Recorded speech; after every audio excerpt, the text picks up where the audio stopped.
Smaller Pins Real Estate Corporation.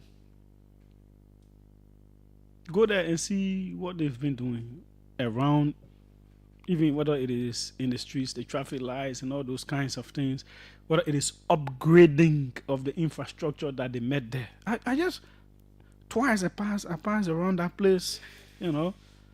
Then the other day I went inside. I actually wanted to see the mayor for something else. And for me, I can carefully observe.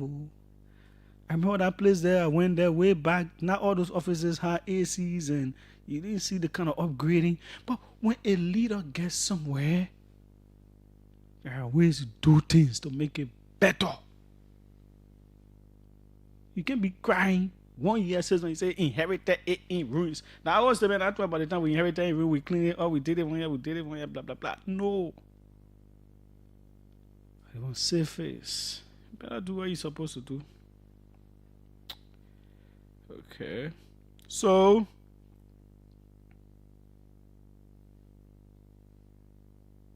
the president has come back to the country, and honestly, we have been reporting everything.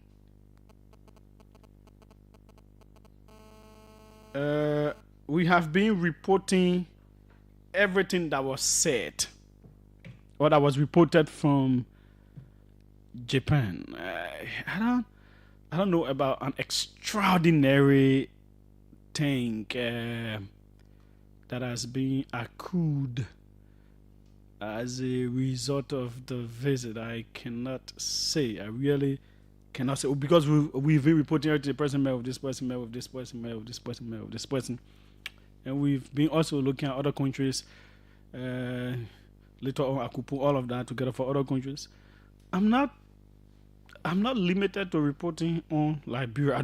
I have never limited myself on Liberia. Every day from Fabric Radio to OKFM, I will always read about what's happening in other countries. So I don't understand why people get invested that way. Y'all can make me laugh. So, for example, cities going power. We used to read things from Ivory Coast, from Ghana, from Guinea, from Sierra Leone, from Gambia, from Senegal, from everywhere. It was not issue. In fact, you all used to like it to compare. So we are went so, he do nothing. The other president went so, they brought this. Why is it a problem now that we continue what we've been doing from Ellington? My people, from Ellington, we've been doing it. So why are you there? And when I post my thing, I can be comparing. I can get report what happening. So why you there? That you why is it in your mind you can want compare what happened in Ghana to Liberia? Because I can put it. I can say, oh, see what Ghana do, see what Liberia do. I can't do it. I can just report the same way I've been reporting every day on my show. I can read things that are happening in other African countries, my people, and I can do it. So why? Why are you angry? Why you people skin so thin? I have a thin skin. Okay, so let's see. The Ghanaian foreign minister, apart from the fact that they carry media people, I don't know if they strip the carry media people to Japan. I don't know if the Liberian government helped to carry media people. I do not know if any media person was on that trip. I cannot say there was not media person because I don't know if there was a media person there. But I know they had the information minister there. They had the press secretary there. The press secretary did well. She was updating all that was happening and we were reporting it the same way. The Ghanaian people had media entities there. They had the Jubilee House. They were, even the president himself was updating on whatever was happening and were reporting. So what their foreign minister did was to do a full report to his country, both on social media and on different things, to say, this our visit to Japan here, this is what we were able to get. So the foreign minister is also an MP. They call him Samuel Okuzeto Ablakwa. So Ablakwa wrote that this is what they got. One, Volivo to Dofo Adedomin Bridge across the Volta River has been revived. There's a bridge that has been built there. It's like it was stalled for some time. They say as a result of the trip, it has been revived. Both nations commit to immediately provide the additional funding required. Now, 1, 2. Kumasi Inner City Ringway project to commence shortly. He's linking all of that to the visit. 3. New agreement signed with Toyota to expand its operations in Ghana and make Ghana its West African hub. Toyota has facilities in Ghana. They are there. They're doing business there. But as a result of this trip, they've signed an agreement to expand the operations of Toyota in Ghana and to make Ghana now their West African hub. Perhaps to supply more equipment or perhaps start assembling vehicles and all of that. The details we could get later. 4. Groundbreaking space agreement signed with Japan to leverage space science for Ghana's development. You heard that? 5. Ghana to benefit from training of a targeted 300,000 youth in AI, modern agriculture, green transition, tech startups, and biotechnology. Ghana is already good at these things, and they raised an agreement to train up to 300,000 youth in those areas. 6. Special cooperation anchored on latest scientific research to boost rice production in Ghana and attain food security. 7. US 100 million secured for new agricultural projects. And 8. Arrange a strategic industrialization partnership with Japan as Japan considers investing a dedicated US $1.5 billion in Africa in the short term. So it was their foreign minister putting together the key areas of benefit. So I cannot say Liberia did not get or benefit anything, but based on what has been reported so far, there is nothing tangible to lay your hands on apart from cooperation. We'll cooperate, we'll do this and do that. Perhaps later on the government could come up with a formal report. However, what I do know is, the quality of people from Ellington. I covered Elling, so I observe a whole lot of things. The quality of people you have in your foreign service and how you make use of your technicians. I said that here when the government just came to power, when they're making these trades to South Korea, to Indonesia, to China. I said China is a little different. China is a more pragmatic kind of country. They want to do. China wants to compete with the United States. They want to gain more favor with a whole lot of countries. So they don't wait for you to waste your time. And perhaps you not even have correct people to go talk to. Then they want to do for you. They want to do something. So once you in their interest, like you're in their line in terms of, okay, you're not going to vote against China and blah, blah, blah. They don't wait for the incompetence of your people. They don't base on that. They do what they're supposed to do. Other countries are not like that. Other countries are, they have to see something else. You have to have the best kind of technocrats. You have to do engagements before these trips. Way ahead. I can tell you that the president was not happy because a whole lot of things were not arranged, were not in place on that trip. This is from highly placed sources around the presidency.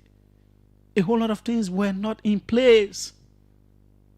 However, the president has a man who, he said, hey, I know trade investment and for serious portfolio like that, he give it to somebody who, what is he able to say among serious people? What is he able to say? When the people go Google the man and say so scandals on him, how do they take him serious? And it is disappointing to have people like Minister Gaffwan, who was foreign minister, even though I know he's not a super minister, but what do they say to the president about these kinds of things? I know how effective Gaffwan is. I know what Gaffwan did in America. I know what will happen when Gaffwan spoke at any event. Anybody else who came after him will reference it. There was too much wisdom. There was too much knowledge. Please. How can you have people like Gaffwan in the government and it is not Sarah Beslo Nyanti. These are people who have served in the United Nations. And you all go on these kinds of trips and things are disarranged and you're not getting the best that you can get out of it. Okay, you just came to power, so we can. What has come out of South Korea? We do not know. What has come out of Indonesia so far?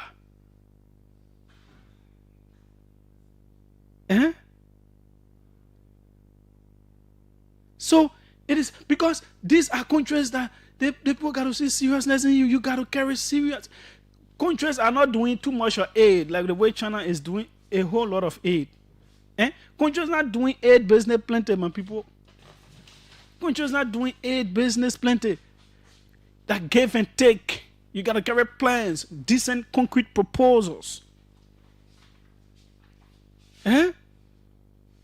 You have to help the president. And I can even understand from your Japan, I joke, you'll be tired. Maybe the president is kind of resting. And I can beat on him for not going to August 24.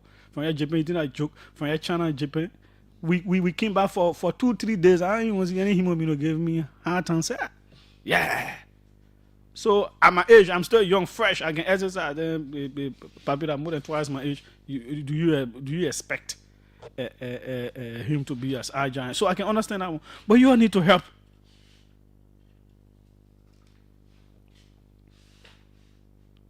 You cannot do that to a whole country. Just go, plenty of people. The boy just look at you because the prior engagements. What did the ambassador do? Who are you making ambassador?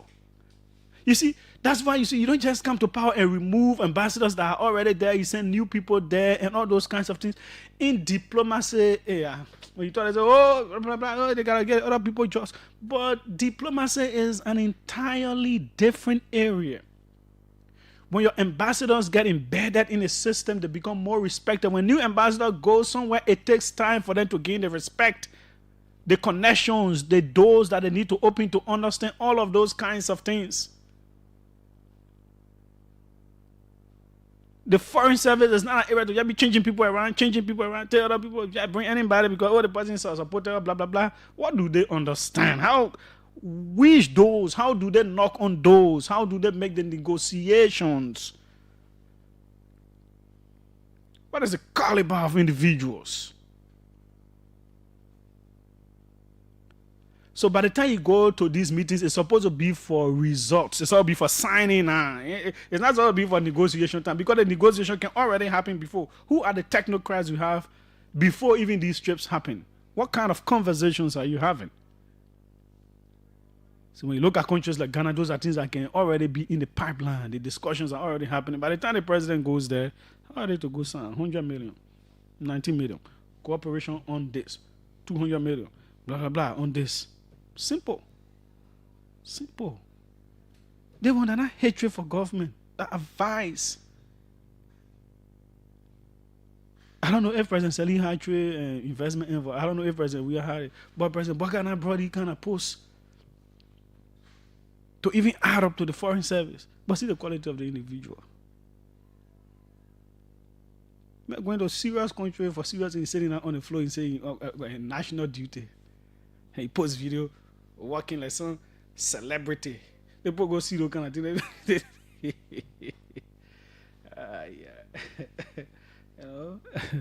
We got plenty of things to do, man, people. Let's take some of your calls. I believe Fubi might be anywhere around. Let's take some of your calls, yeah? But I am really hoping, by the grace of God, that I want the government to succeed, to do well. Okay, the final thing is on the MCC, the Millennium Challenge Corporation. Liberia has been hoping to get a second compact, to be selected for a second compact. So we did a threshold. We had first compact during the days of President Sirleaf, ended during the days of President Weah. Failed some 3-4 years in a row. We couldn't get a second compact, and then country started passing for 3 years straight by the close of the Weah regime, and then we got back in contention. The new government came in and has been pushing for that.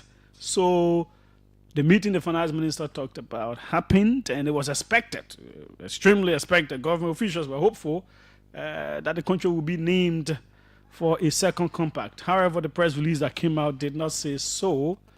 But later on, by 11, the Ministry of Finance released a statement that discussions are still ongoing, and Liberia is still hopeful that by December, the country could be chosen for a second compact, that they're sending a team on grounds to look at the different proposal areas and all of that. So yeah, we are hopeful. Yet Liberia is still hopeful to be selected for a second compact. We're not at that point yet.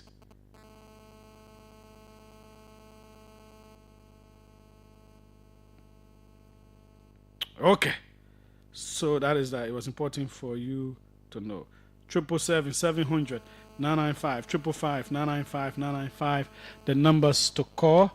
Welcome. Let's hear you. What's your name? Where are you calling from? Yes, Julius, just thank you for the okay conversation. I'm Michael Totu, calling from Carwell, New Jersey. Mm-hmm. Yes, I want to speak specifically in regards to the MCC, Marvel City Corporation. Mm-hmm. To be honest, all what you're saying is completely true. The city mayor is currently doing nothing to reverse the city. And if you check, even the annex is not been painted. Offices are completely in room. Nothing is actually being done in our area. And the MCC is bigger than PCC. They got more budget funding and all those kinds of things. They got more relationship with different people. How come Painesville City doing better? The mayor is just only doing things for himself and a few people he brought. The mayor has, in fact, banned a lot of activities within the city corporation. The revenue arm, nothing is actually being done. He just got few people within the city that just collecting few revenue, and he got contracts given to his business or the social media show and other businesses that he connected to. But when it comes to revising the city and what you're talking about, the theater during the 2020 election, we have meeting in our theater. Yes, because I'm not saying that's why I was surprised. And I know I attended a concert by the how they call it, Male Concert Choir. That was the last time I went in that theater. Yes, 2020 right, that theater was functional. Everything was there working. But when they make it, he closed it up. If I say he want to outsource it. He said he want to outsource, and even the rental, the house rental, he mentioned he want to outsource the house rental, even the city parking, he said he want to outsource them. So there are so many things, the broadcast where you want to do things that he can be pocketing and then pretending to the president that he's working. It means doing nothing. Absolutely, go all over the street. There are garbage all over. It means doing nothing. Okay. Absolutely nothing. Thanks so kindly. The guests can come in. Thanks so kindly. Let's take a few more calls. Welcome. Let's hear you. Good afternoon, Julius. Yes, go ahead. Julius, this is Tipo Tell Joseph. I joined a conversation from Kingsville. Mm-hmm. Yeah, so Julius, the issue John Siafa is not evil, right? It's soon to tell you that maybe that he was saying what's it came from only them. Yeah, because it is a learning, the failure of the city, it is a learning. If you're not able, it's clear. You may not be able to do it. Okay. Okay. Thanks so kindly. 777-700-995. 555-995-995. Let's hear you. Julius, how you doing? I'm fine. Go ahead. Julius, this is Sebastian Brooks, and I call you from Police Academy. Go ahead. I like the fact that I'm getting different colors these days. That's a good thing. Yeah. I are trying to call her on the land today. Yeah. Go ahead. So, Julius, actually, the city mayor is not doing anything. What he doing, the best thing he's doing for himself is to honor people and make sure people from their position are all he's doing. The city is fatal, it's dirty, nothing he's doing to clean the city. But all he's doing is to honor his colleagues, you have to take the job from them. Okay. Thanks so kindly. Welcome. Let's hear you. What's your name? Where are you calling from? You went off. International call. I was trying to put you through. Let's see this side. Welcome. Let's hear you. Let's squeeze in just 4 more calls quickly. We'll go over to our guests. Welcome. Good afternoon, Julius. Yes, go ahead. Let me say good afternoon to your listening audience. Mm-hmm. My name is Marvels where I joined your conversation from district number 10. Julius, I think the last time when the president was in Japan, and we said he went to visit the ORC of the community clinic. No, that's not community clinic. That one I will not agree. I think the only reason why the president left from this country is for Gregory Como to execute the demolition of no, GDP. Man, no, you can't do that, my man. No, man, that's serious conference here. That one's... Julius, no. Julius, Yeah. Because when the president came at the airport and journalists went to interact with him, we could see the zeal and the overzealous, happy mood of the president. But the journalists asked the question. They asked the question, so the president had to answer. So when he was being asked, and the only thing we could hear is the law is the law. Yeah, I think the only thing the guys are waiting for now is the law, not the law. They are packaging their propaganda to give it to Daniel Sano tomorrow to go on bigger and go loud to the Liberian people. And thanks so kindly. Thanks so kindly. It's okay. But that's a democracy, though. But man, what president good answer? Oh, Greg, I'm going to Japan for you to go to them. No, man. Welcome. Let's hear you. Hello. Good afternoon, Julius. Yes, go ahead. This is my software, and I call you on my rescue center. Go ahead. First of all, it's a blessing that I celebrated my birthday yesterday. Okay. And that I'm still alive. Happy belated birthday. And yeah, thank you, Julius. Because let me reiterate or reactivate and re-echo that Waka cannot take Liberia from OKFM to school commission. Waka will be another president for another 6 years. After 6 years, leave and go and sit down in Liberia, still be where he met it. Julius, Waka went to Japan with 23 people. Officials. Came back. 23 officials doing nothing. According people, they are people. Yeah, because there were other people on the trip not mentioned. That's why I'm saying 23 officials. Right, they were 40 in number at the land. They were 40 in number or even more. They went to Japan, took pictures, wasted taxpayer money, $1 million to fly a private jet from Liberia to Japan and go back, do your research, wasted taxpayer money, and go back again to Liberia. No, I'm not sure that he went on a private jet. It is something to investigate, but I don't think so. I do not think so. I do not think he went on a private jet. But thanks. Julius, the president went on a private jet. He living on 5-star life. The man is biggest boy in the city right now. Well, I'm not sure about that one. I don't think he went on private jet. But thanks so kindly. What private jet from Japan? No, I don't think so. Welcome, second to last caller, quickly. Hello, Julius. Yes, go ahead. My name is Momensi Kaba, and I'm calling you from Zoo Community. I would just like to answer the question you asked the caller before the last person who dropped the line. As to what the law isn't the law, you were asking, but the law is not the law. Yes. From the day Mr. Bwaka became president of Liberia, the law has never been the law. His government is on record for repeatedly violating and disrespecting. Well, no, that was not the crux of the discussion. The things that it is because he mentioned the president's answer. That's why I was trying to ask him that. So you shouldn't make it the subject of discussion. Okay, no problem. Later on, we can talk about that. Okay, I call actually to express my disappointment in the entire government, including the president of Liberia. It is unfortunate that the president and most of his officials, especially reported in the news, could not attend the Flag Day program. The reason why I am disappointed, one, is because I'm a Liberian, regardless of my political disagreement. Secondly, I have had the opportunity to serve as an orator for the Flag Day of Liberia. And I know what it is when the president is there, listening to the orator, taking down notes, and being able to ensure that if there's a policy error being mentioned, he can ensure that that policy error is implemented. The students as well, some of the students have not had the opportunity to meet any president in their life. This is the occasion in which they can be opportune to interact with the president one-on-one. If this president is not physically fit, the people should let us know. No, we don't know. We don't know why he didn't attend. Other officials did not attend as well. So are they not physically fit? Remember the Armed Forces Day program? This president was put in a truck or pick to parade. It was the first time in post-conflict Liberia. I'm saying post-conflict because I wasn't born.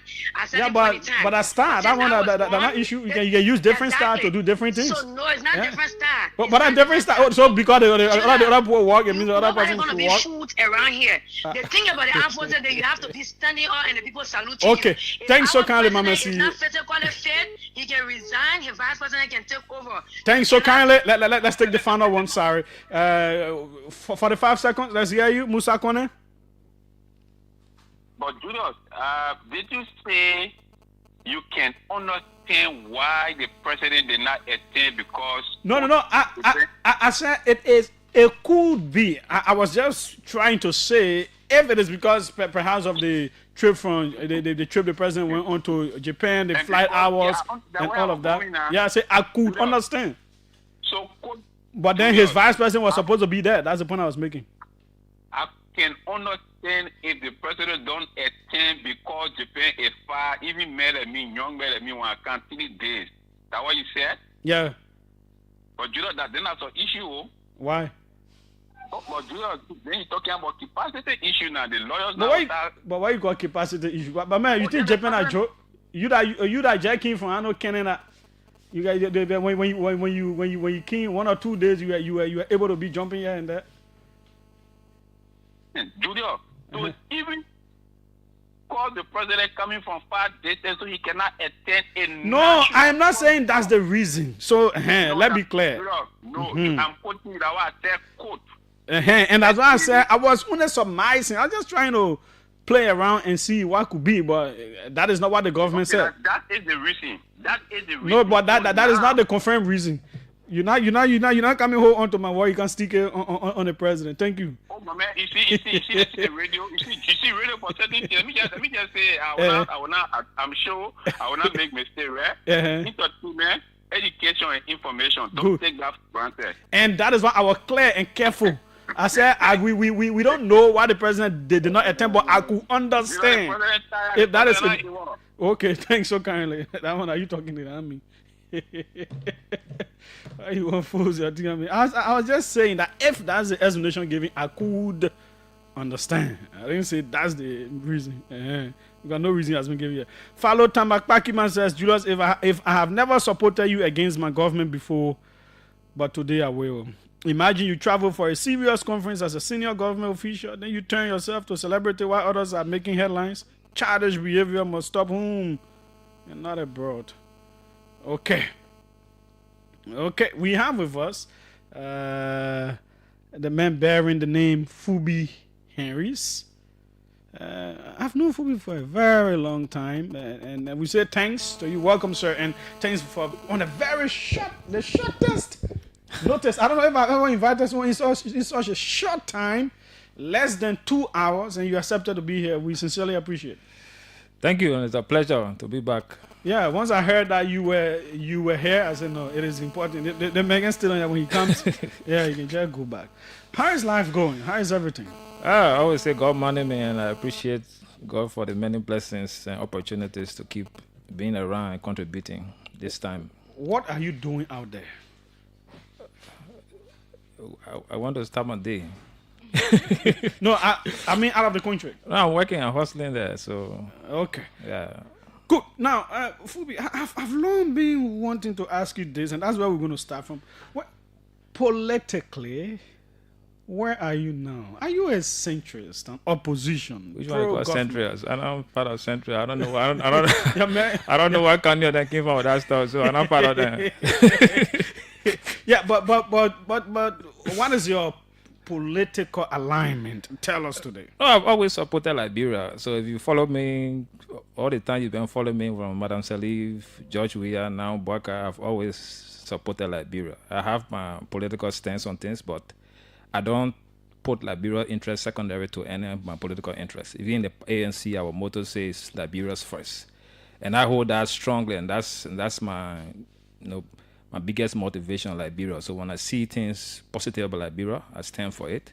When I see things negative about Liberia, I stand against it. So regardless of who's involved. So if the government is doing something in the interest of Liberia, I will support the government. If the government is doing something against the interest of Liberia, I will go against the government. If the opposition is doing something in the interest of Liberia, I will support the opposition. If the opposition is doing something against the interest of Liberia, I will go against the opposition. I think you follow the We Are Step Down campaign. With George Weah, when I said it was against the interest of Liberia, and I stood against the opposition, though I was member. So I've always taken that line, Liberia first and nothing else secondary, regardless of my political stance. I used to remember of the ANC. I know you and others were suspended. Yeah, I'm a suspended member of the ANC, so I'm still there. I'm serving my suspension gracefully. Yeah, is it indefinite? No, they said 6 months. I think up to November, right? November 20th or so. So I'm serving my suspension. What do we hope to see after the suspension is served? I'm fully Henry, so that time will come. We say we shouldn't put the cart before the horse. Will you still remain with the ANC? I'm still a member of the ANC. So what? Yeah, after the suspension, will you still remain? That's a decision I will have to take if I want to remain or not to remain. But I'm still a member of the ANC. I have not changed that stance. Others have talked about your aligning with more views of the Unity Party-led government, that you seem to be shifting and being more in their line, given the district you are in, the heavy competition between CDC and UP. Perhaps you may be eyeing running on the UP ticket and all that kind of stuff, or they supporting you in that district? No, my supporting district now have always been from cross-party lines. And people from ANC supported me, people from Unity Party supported me, people from CDC supported me, and other smaller parties. So I've always maintained a cross-party base. So my support base have always been across party lines, and I stay in good relationship with most of my guys. But regardless of that, I still take my national stance on national issues, regardless of which party is involved. The key interest is Liberia. So people can speculate whatever they want to, but it's up to me to decide. That decision is always individual decision. So, but there are a lot of things that I see the government have been doing proper. In comparison, like I said, I did the 2024 year-end analysis with the two government, and I said it before, even the party won. I said, any government that we inherit CDC's administration, I gave them 3 years of seriousness to put this country back on track. I've said it. Okay, give us the analysis for that.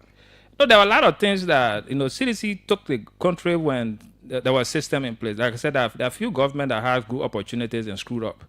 One was the 1980 coup, when Samuel Doe staged the coup. Liberia had a stable economy and a lot of things were in place. And Samuel Doe broke the country down in no time. And to get the country back on track, before he regained that, people were dissatisfied and they walked in. So he couldn't get the country back on track to what he met before. And the war broke everything apart. Taylor came, he met a broken state. He had to struggle because of his entanglement with all the things he were in. He couldn't do anything. So Madam Salif came, inherited with unmeal support, who had a stable economy through, and she managed to put a lot of systems in place. So CDC inherited a good system, and they broke all those systems down. And so anybody that will take over definitely will have to take time to put those systems in place and go after individuals and get people to get out of their corrupt mindset. So those are things that we're glaring. And I say any government that will inherit will have to take time to get the country balanced. We saw the mop-up exercise on the street. That report came up and was suppressed. The other report came out and was suppressed, because of those names that were tied to it. There are different other issues. The economy shrank from comparing to Madam Salif time to what we are took through. And so there are a lot of other things. But Madam Salif herself, leaving power, said there will be difficult days ahead. She predicted tough times for the economy. You have Omeo drawing down and all those kinds of things. No, fair. The economy will not remain the same, but you need serious government to put things back on track. Even if you meet difficult times, you can allow those difficult times. The prediction of difficult times ahead to allow you to shrink the economy. At a certain point, the government nearly collapsed. That's why you saw all the protests were being alarmed. You had something with the printing of money, all those stuff. Where the We Are Step Now campaign was trying to ride on those. But at that time, I said no. Regardless of all these economic bottlenecks that we're having, moving the government will not be an option that we want to support. And we fought against that. We fought our opposition friends against that. And we succeeded in that, having that We Are Step Down to take place, because we didn't want to look at the economic crisis and also go into political crisis with our series of democratic elections that we have had in the past. They wanted to continue on that track. And I said, look, go to the ballot box and you can defeat we are the ballot box, but don't force in other power in 2 years, because when you set that precedence, the next government will also follow suit. You always see that trend. Others talk about COVID. The two plus years that COVID took, also a factor, don't you think?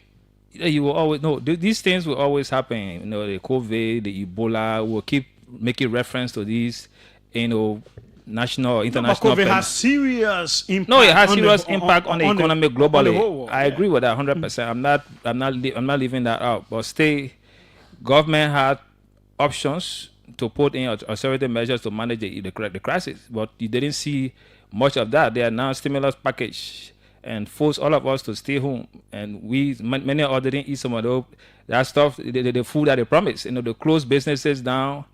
You know, that could have still survived, and you saw practically nothing. At the end of the day, the ban was lifted with no serious impact in the country. So you know, and WHO said it, that you cannot adopt what the people were practicing in America. Say Africa should adopt our own measures to fight COVID. But we wanted to implement exactly what America and Europe were implementing, and our economy or society didn't call for that. You know, so I didn't support the whole fight against COVID in Liberia, because I thought it didn't make sense. And, you know, when we hustle by the day. You wake up in the morning before you even thinking about where you're going to find the first cup of rest. It's not something like people having stock of food in their house, or you can stay in your house and go online and buy, and they'll deliver to your doorstep. Those things happen in Europe and America. They're not happening here. You know, we go to our markets are crowded. You go to your community hand pump. How many person got pump in their houses that they can open faucet in a bathroom, a kitchen, to have access to water? Children will have to go and crowd out to one hand pump to fetch water for their homes. So all of those measures, no overcrowding, don't go to this. Those measures, they didn't make sense, and I criticized them all through that period. You know, so I'm not ruling out the impact of COVID on the nation, but I still think that the government were not financially disciplined in most of their issues. You saw, I think now plus embassies even wrote the government to refund their money that they took from central bank. All of those kind of stuff tinted the image. You saw the issue of all those government officials that were sanctioned. All of those things tinted the image of the government. So when you have these kind of reports coming up on the country, it doesn't send, they don't send a good message to whoever you want to partner with. And the government will also now focusing on driving local and private sector investment. That was my call to them. But just before they left power, the economy was projected to be doing well. That's on paper, I know. Yeah, up to the 3-4%, and they will argue that they left better numbers than they inherited and all of that. What do you say? Yeah, that was I call that one the economy on paper. I always say that, you know, when you follow the economy on paper and the economy on the ground in the homes, there are two different things.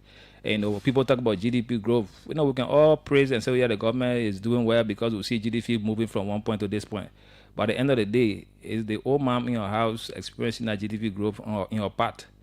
As the man is experiencing that GDP growth in your pocket, that he can be able to pay his children's school fees, pay his medical bills for his kids or himself or his sake, be able to afford house rent. You know, so all of those growth were not practical growth that people experience, you know, individually. So I don't just look at the whole picture. I believe in the practical economic growth. So that's what we should be looking at. And I've also been cautioning this government to also direct our attention to those things, you know, what we call the bread and butter issue, or the toboggy rice and soup issue. So we got to focus in those directions. So how we can get people to be able to take care of those basic things that they need to take care of, that every decent human being must have, or every human being must have to live a decent life. If you don't achieve that, at the end of the day, the ballot bag will speak. People will go there angry, and they will vote out of frustration. At the end of the day, the result will be what we'll have to live with for the next term. Okay. Now, you talked about the current administration doing certain things right. What are they? What are they doing right?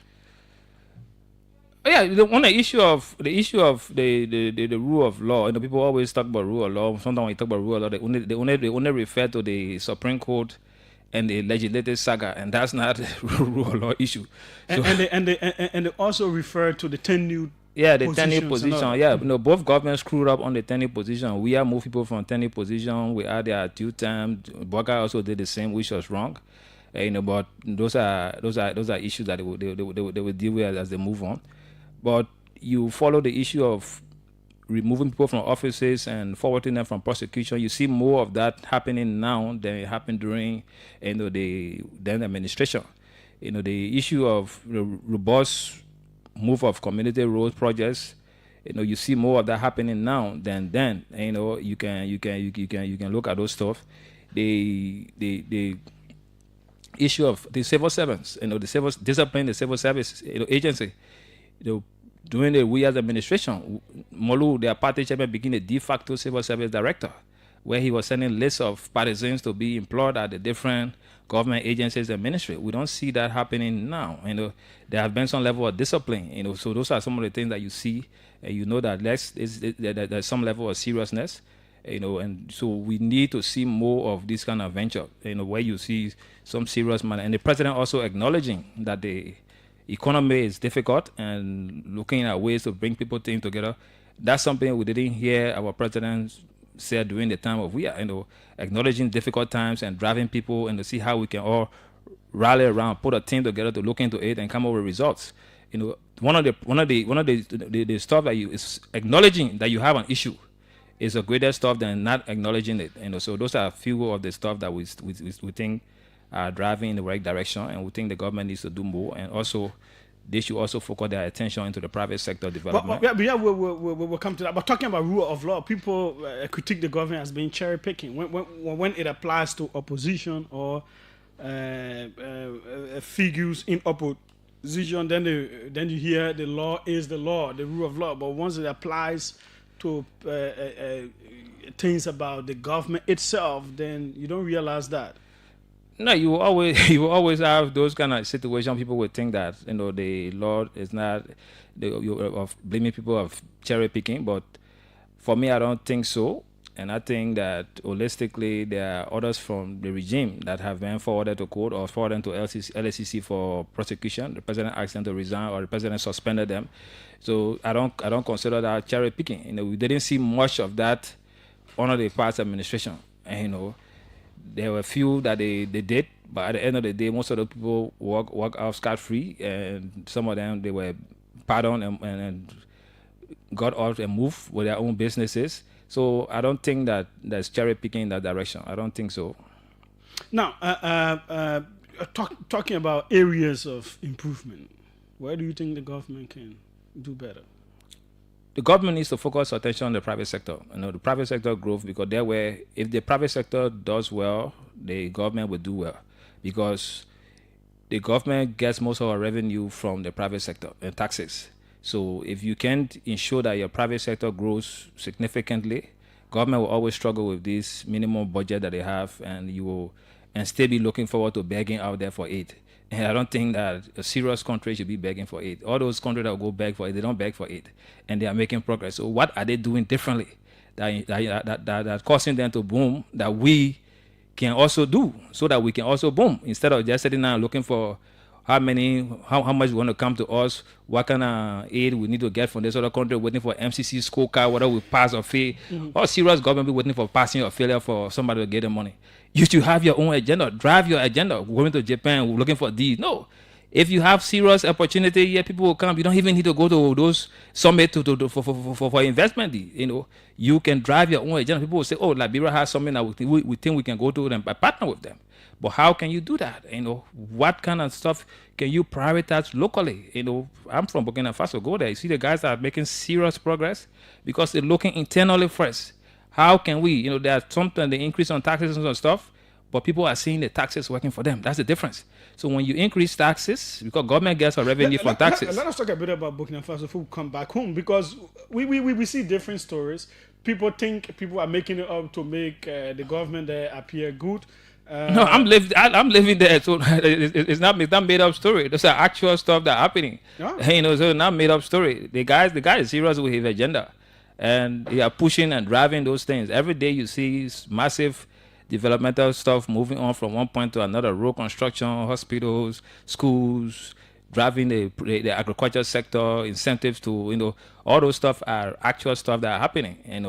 Though you have few security concerns in the Sahel region, but significantly before he took over, compared to now, they have crunched that up to something 85%. So you have a more stable security situation now than before, and it's just a matter of time. They just have to remain consistent, and with the path that they're on, if they continue, in 4 or 5 years, you have a totally different country that you can be proud of.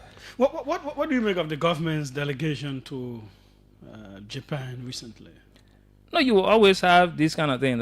For me, that's why I said your priorities. If you rank your priorities properly, and you focus more on local investment and local, stuff, you will not have to be bothered with taking people to Japan for those kind of summit. You can just send 1 or 2 persons to go and see what's happening there, or you have your ambassadors there to look at and see what they can do and strike some deals. But we should drive more our local investments.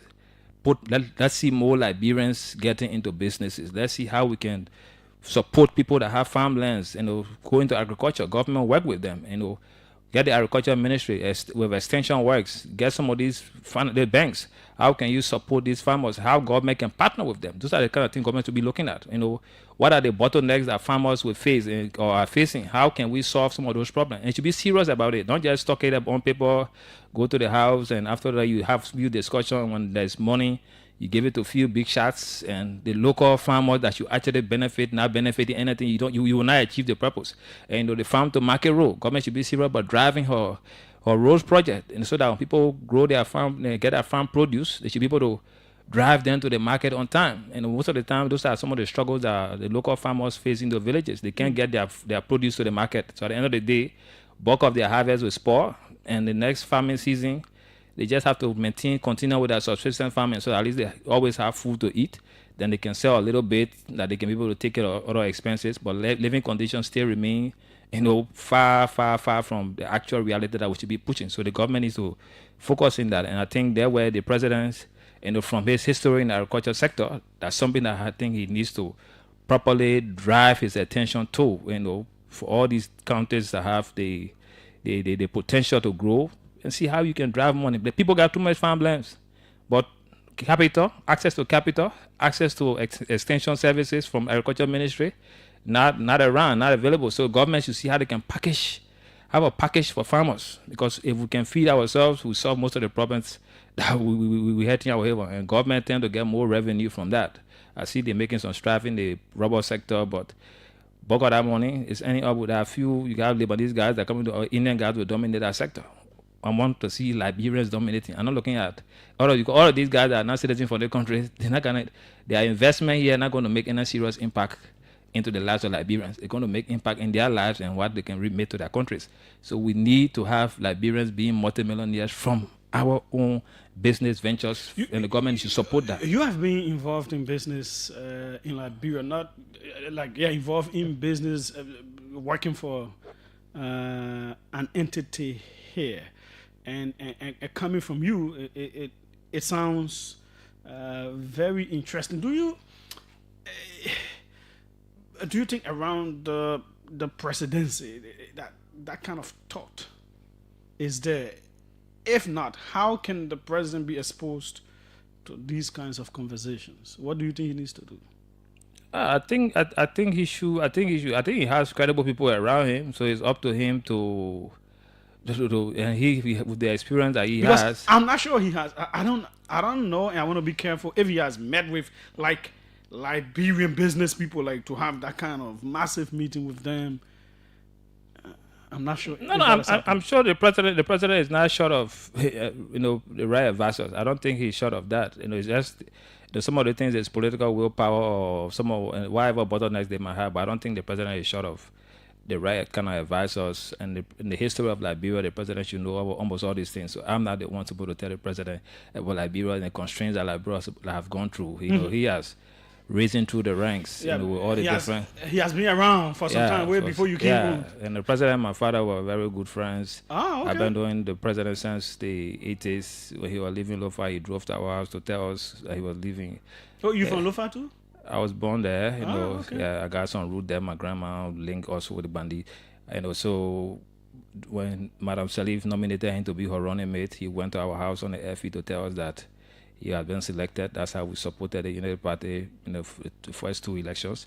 So I don't doubt the president knowledge about the difficulty and the issues that Liberia has. So he has to put his team together and be serious about some of the agenda that they want to drive and forcefully engage on them.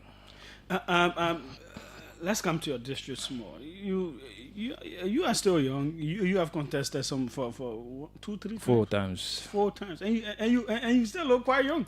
Yeah, I'm 45. So Yeah. Are you still interested in the district? oh, the district, our district. You know, the district is not a place that I migrated to. You know, before even most of those people that live in the district, my family have properties in the district.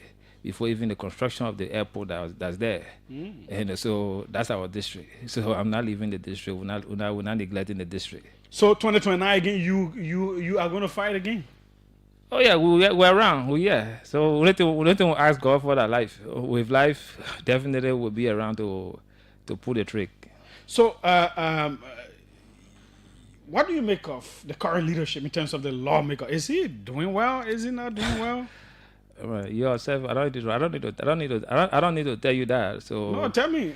Tell the public.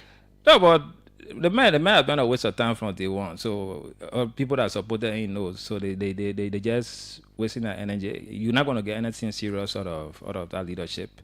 So it's a waste of time. So for the few years that he stayed there, what did he achieve? And there will be no achievement on the other 6 years. So it's a waste of time. So the people of the district is up to them. 2020, my election was rigged. You know, I won the election, and CDC rigged the election and gave it to him. Allegedly.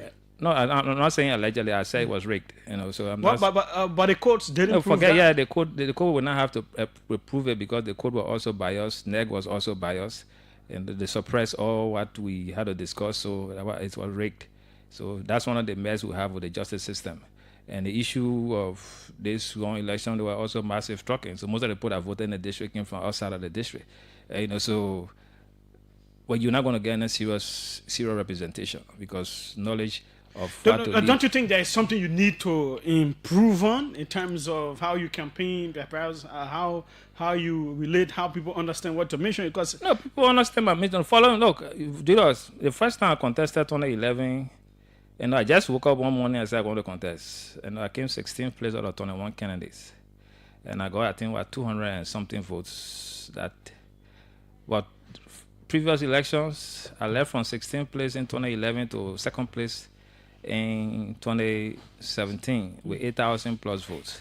2020, 8,000 plus votes. 2023, you move up to, I think, 11 to 12,000 votes. So that should tell you that my message is not something that, it's not an issue of people understanding my message.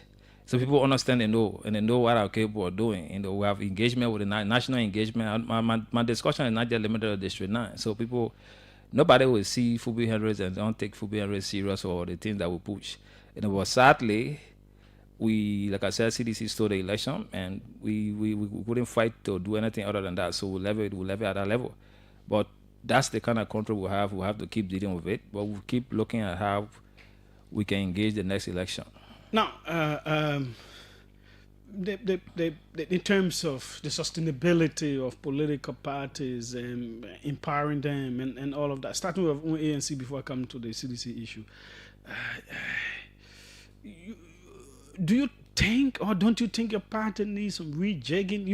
You seem to be so cold. It's either UP or CDC. That's the kind of conversation in the country. And for the caliber of person that Mr. Cummings is, he should really be up there. He should be one of those being talked about now, given all that has happened. People angry with CDC, people angry with UP. ANC Cummings should be in the mix, but that's not too much. Do you think something needs to happen around there? No, it's up to the Liberian people. Liberian people always decide what they want at the level of whoever we get elected at the presidency, the representative, the senatorial seats. So Liberians will also have to decide that, and you can't rule out the UP CDC factor. Like I think I've been following the counter argument between Chairman Tape and PL ability about all other parties are helping very also. But those are political issues that we have to deal with. You know, comparing from 2005 to present, the dominance in our political space have always been, UP and CDC. UP took it for 12, CDC took 6, and UP is back now to go for 18th. And so you can't rule that out. You just have to live with that hard reality. And so yeah, but others like you when you came in, you were way to 16th place, and you did whatever you could do, and you started ending up second with higher numbers. That's the kind of thing I'm talking about. So does the ANC need some rejigging? No, yeah, that's obvious. And you have to, because you're not manufacturing new human beings, so you have to feed in from either the CDC or the UP. So if you actually surpass any of the two parties, you have to feed from their basis, or you collaborate with them. So those are the two options. Either feed on them or you collaborate with them. Or maybe you could have a message that makes people to start looking your way. People who may be disenchanted with both political institutions. Yeah, so that will cause you now to feed in their base to be able to take from them. So whatever message you have, whatever rebranding that you have come up with, you can drive that and get people to look at you as an option.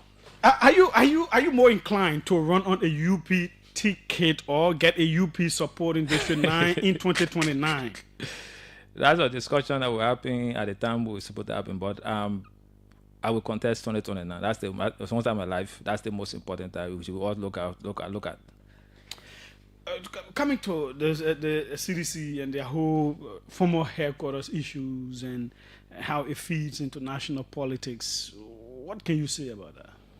Yeah, the issue of eviction is a normal thing that's been happening. So regardless of it being political party, most of the time you have followed several eviction exercises that have taken place across the country, even other places. You saw that somewhere on Congo Town there, right before reaching to Charles Taylor House, that whole space, there was some serious eviction that took place. People reside to that spot for a long time, and the court ruled in favor of the rightful owner, and there had to be eviction. I think sometime a few months back you had the issue around the Cali Junction somewhere area that there was a whole noise. People, and even individual homes, people go to court to get their tenant to be evicted, and the court goes in with their sheriff and execute those evictions. So it's a normal process.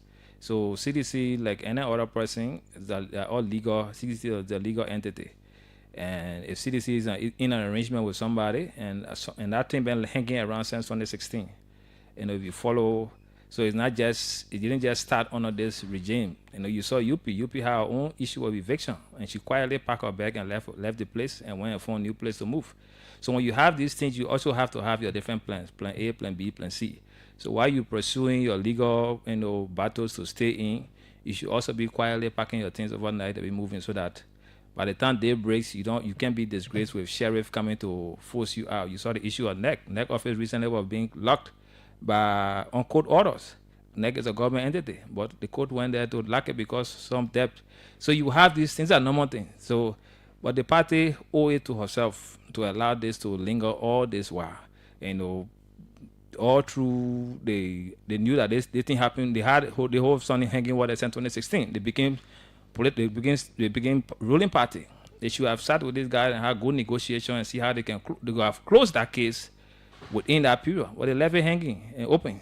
So now you come in town to this, and you can't start to want to blame the president for it. For me, that's the only unfortunate part. You can't be blaming sometimes you should learn to take responsibility. When anything happened to you, you have a role in that thing that happened to you.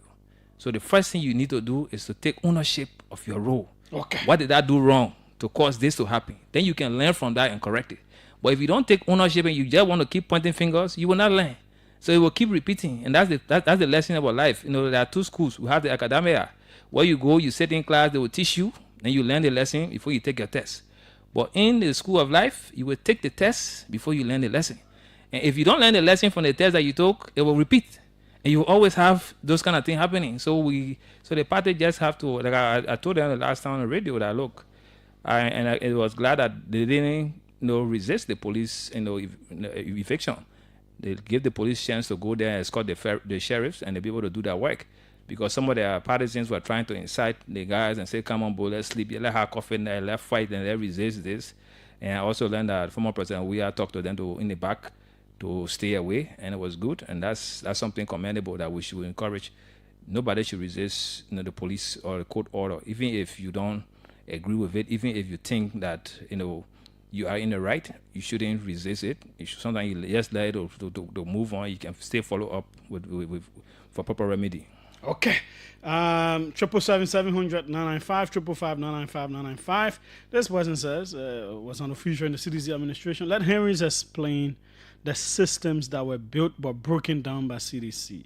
He said the economy shrank. Let him provide the data. Call folks who know what they are talking about. Mop-up report was suppressed. Let him explain what the findings were and how anything regarding them was suppressed. And I'm not trying to be partisan here, but you journalists need to ask your guests for facts and data to support their bold statements. Okay, let's take a few more calls. Just jot those concerns down. We'll come back to you. I think we tried to do that, to ask those kinds of questions. 777, we are putting the phones on now. 777-700-995, 555-995-995. Okay.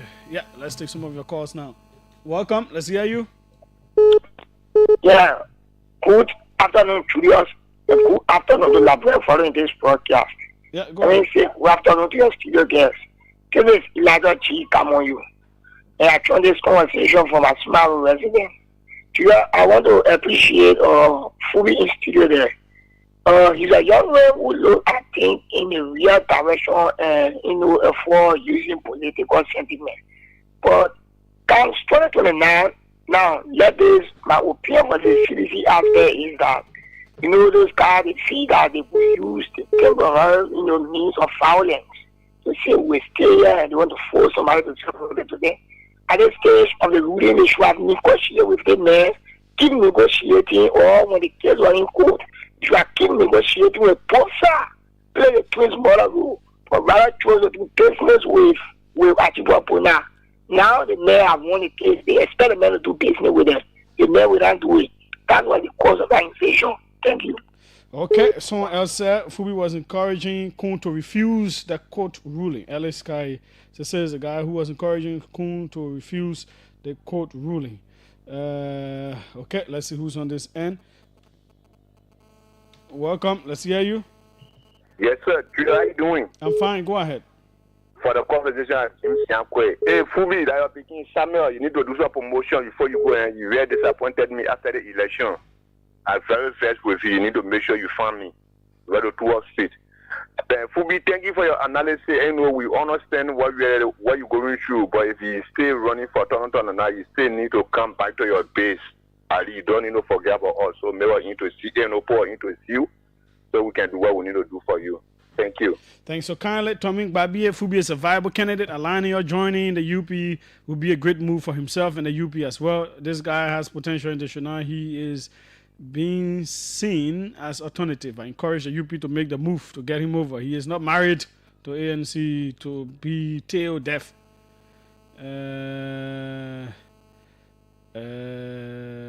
Let's see. I mean, we want to bring in some more comments, but let's see who's right here. Welcome. Let's hear you. Good afternoon, Julius. Yes, go ahead. Let's hear you. This is Summer M. Talon, and I join you from the Puebla. Mm-hmm. Let me say this. Sometimes in life, when people are having to experience misfortune in life, like when it comes to the CDC party headquarters, people, the court are giving a ruling and you were evicted, then they are shifting blame on the government. So the government will do that. You know, party encounter similar problem. So these are things that we should do. Our political leader in the country will always protect them to bind somebody at innocent. Let's engage in. Let me tell you, the folks in the CDC needs to engage the CDC because all the year they have violence on our parliament, they have collected money. So the money has been collected over the year. What have they done with it? Okay. Power. You see that? Okay. Thanks so kindly. Okay. Let's see who's on this side. Welcome. Let's hear you. David Coty, my name. Go ahead, sir. Let me say good evening to my good friend and brother, Mr. Hendricks. John F. Kennedy, on January 20th, 1961, said, and I quote, "Ask not what your country can do for you, but ask what you can do for your country. I'm advising all political party leaders today, Unity Party, CDC, or whoever, ask not what your party can do for you. Ask what you can do for your party. When your party gives you power, look back. Don't start enriching yourself first. Those are the people who made you. Let's look back at the party that gave us the job as president, senators, whatever the case is. But when you neglect them... In many instances, when people become presidents, there is a certain layer that comes in between, and the party now becomes like a second-hand team to what the president does. That's what they do. I mean, and you can't do that. You see, the people who made you, look back at them. But what we have seen over the years, I'm not talking about CDC alone. Unity Party was thrown out of her place before, and CDC, it has happened to CDC. The point I'm making here is that before you can build your mansions, before you can buy houses in Ghana, Ivory Coast, Germany, and other places, look back at where you came from. Okay. Look at where you came from. Look back at where you came from. Thanks so kindly. Let's go international and see who's on this end. Welcome. Let's hear you. Hello, Julius. Can you hear me? Yes, go ahead. Nice. My name is Terry Bono. I'm calling from Minnesota, Minneapolis. Mm-hmm. Let me say thanks to my brother Phoebe. Phoebe, you were so intelligent. You were somebody that is in number 9. Keep missing out on, and the need to think about it. Because the way you tailor your arguments, the way you tailor your consistency in being objective for Help Liberia. I see you, Julius, the same person. Julius, you guys never changed. Julius has never changed. Julius has been Julius. CDC comes, Julius will say the truth. You because Julius will say the truth. They didn't want to change, but we can change. That means we lost country. And Phoebe, I'm so proud of you. Keep doing what you're doing. Julius, I'm so proud of you too. Just want to give Phoebe a props. That's what I call for Julius. Thank you guys so much for helping the country. Let's keep being consistent. And Liberia will remember us, and our children will benefit from that country. Thanks. See you guys. Thanks so kindly, Terry, all the way there from the U.S. Let's see who's on this end. Welcome. Let's hear you. How you doing? Fine. Go ahead. This is Nat Johnson. I call you from Lane Street. Mm-hmm. Phoebe, how you doing, brother? You gotta be very consistent, and men are very, very persevering. So we thank you so much for the distance you're going. But when it comes to our party business, they usually build party around individuals. CDC and Unity Party just stop this behavior. You're doing like National Patriotic Party who build institutions. But if you build it around individual, when the party leave the party will take down. Take that from me when Joria leave that party today, CDC die. Why you want to kill the people? No, the reason that is why they may build certain group of people and they go on, they left the party, they build themselves already, they left the party. Okay, the CDC men coming in 5 o'clock. Yeah, leave fufu you with too much CDC, but I guess more to talk about CDC. All the other things they mentor, you can't talk it. Welcome. Let's hear you. Good evening, Julius. Yes, go ahead. Let me say present good evening to the listeners on your broadcast. Mm-hmm. I'm Christian, pray for enemy by and I do join the conversation for the headquarters of the electric team. Go ahead. On the Federal Avenue within Golden Area. Mm-hmm. But Julius, let me appreciate Fubi for his splendid deliberation. I think these are some of the voices we need to hear on the radio. When people come to the national discourse with honestly and discuss issues that are surrounding the livelihood of our people, it's important. And I think I want to disagree with Fubi when he said that this government is proceeding in a record way when it comes to providing the bread and butter issues for our people. Over the past hour, we are understanding that this government is not proceeding. The country is very difficult, Julius. People are not living on $1 a day within this country anymore. You have people who are surviving on the bread, $15 a day. Julius, it's just unfortunate. And I think this government needs to stand to the ground. The president went to Japan and come out with nothing. We cannot understand what are some of the things that are coming by with. What are some of the things? What are the mechanisms that are put in place or they are working on to be able to solve the issues of the Liberian people? Okay. This government needs to stand up. No, but I don't think he said the government doing well with bread and butter issue because he even acknowledged that it was good that the president himself talked about the economy being tough and prices being high and all those kinds of things. You know, I listened to Fubi and when he laid emphasis on this government on the red track than the previous government. Okay. What I'm saying to him now is that this government is not proceeding than the previous government. Thanks so kindly. This person says, your guest did not say the truth at some point of his discussion, mostly when he said the former president we did not acknowledge the economy was getting hard. How can he speak to the committee that was set up by the president then, that was headed by Dr. Toga McIntosh? The final call will be this because he has some things to respond to before our next guest is in. Welcome. Yeah, thank you for the conversation, and I want to say a very big thank you to Fubi Hearing. My name is Michael Elton, calling from California, Georgia. Yes, so what Fubi said, he's truthful to the conversation and he laid the basis, especially most of us. All we want to people will just this well, but at least your line is bad. Your line is bad. Your line is bad. Hello, you getting me? Yeah, you can just. Hello? Yeah. Okay, yeah. So, like what he said, saying that the president, somebody everybody have made and everybody have made game, he been truthful to the conversation. And even in regards to the issue with CDC headquarters, I think he been truthful also. You can't be shifting blame on government and say government is responsible. We are law abiding. When the code rule, I think we all should be able to adhere to the rule of code and back what is being said from the code instead of shifting blame. Thanks so kindly. We'll go back to him to respond to the different things that have come in.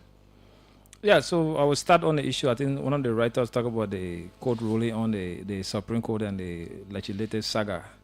So I still maintain, there are limitations to what the court can do when it comes to the Constitution. There are some powers that are given to the legislature, and the Supreme Court cannot interfere. And that particular ruling that the Supreme Court had no bearing on the legislature to obey. And I still maintain that to take your time and read the Constitution is there for everybody to read. And, if you don't understand these things, just take your time. Find some lawyers to help explain to you. But if you have good comprehension, you take the Constitution and take your time and read. You understand basically that there are certain things, and you are always saying, the president should enforce action. The president cannot enforce action against the legislature. The president does not have that power given to him by the Constitution to do so. So all of those things, it was a waste of energy. Only the legislature can solve a problem. That's why you have they set their own rules of enforcement, and they can suspend themselves. They can remove the president, the vice president, and member of the Supreme Court and other judges from offices, and they can also remove themselves from offices. But that cannot happen. No other branch has that power beside the legislature. So we need to understand the role of the legislature, and that's why it will help you in voting. Because if you don't understand the role, you don't know who to give your power to. So when you give power wrongly, at the end of the day, you want to think you give a small child knife, and the child decides to use that knife, to cut so anyhow, then you get vexed. Why the child doing this? Because you give power to the wrong person. So understand the power that you're giving to people before you give it to them. Yeah, someone wrote about the data where you talk about the CDC government not doing. No, we can all argue. For me, I always say, look, I said the same way I said is current government has to focus on the economy. And I said the same thing during CDC time when I criticized them. They have to focus on the economy. So the issue of the mop-up exercise, it was a clear issue. We all saw it. The reports were available for everybody to read. There were people that denied, allegations, the names that were listed in the report for receiving money or for having exchange with government. They denied. Some of them denied their amount. So you have all of those issues. So it's not a discussion. But did we take that report further for investigation? No. So that's why I said I was surprised. It didn't go further after that. After the report came up, we read it. It was sent to GSC, sent to LCC, and there was no further discussion. So how do you expect to explain that? And I also didn't say the government is doing well with the economy. What I said, this current government needs to focus on the economy, because if you don't focus on the economy, at the end of the day, the people go to the ballot box angry. And I said the same thing during CDC time. When all my advocates I was doing, I said the government needs to focus on the economy instead of focusing on how long to stay in power. Or if you focus on the economy, if the people are happy, they will vote happily. So the same with this government. If you don't focus on the economy, all the things you're doing are going to be a waste of time. So the economy is what you need to drive your attention to so that the people can be happy. It's happy people that make good decisions at the ballot box. And angry people will make the decision they want to make, and we all want to live with the impact. Happy people make good decisions at the ballot box. Phoebe, thanks so kindly and so short a notice for being here. I appreciate it. You're welcome. Anytime. Okay, that's how we go with him. Let's take this break. Our next guest is already in.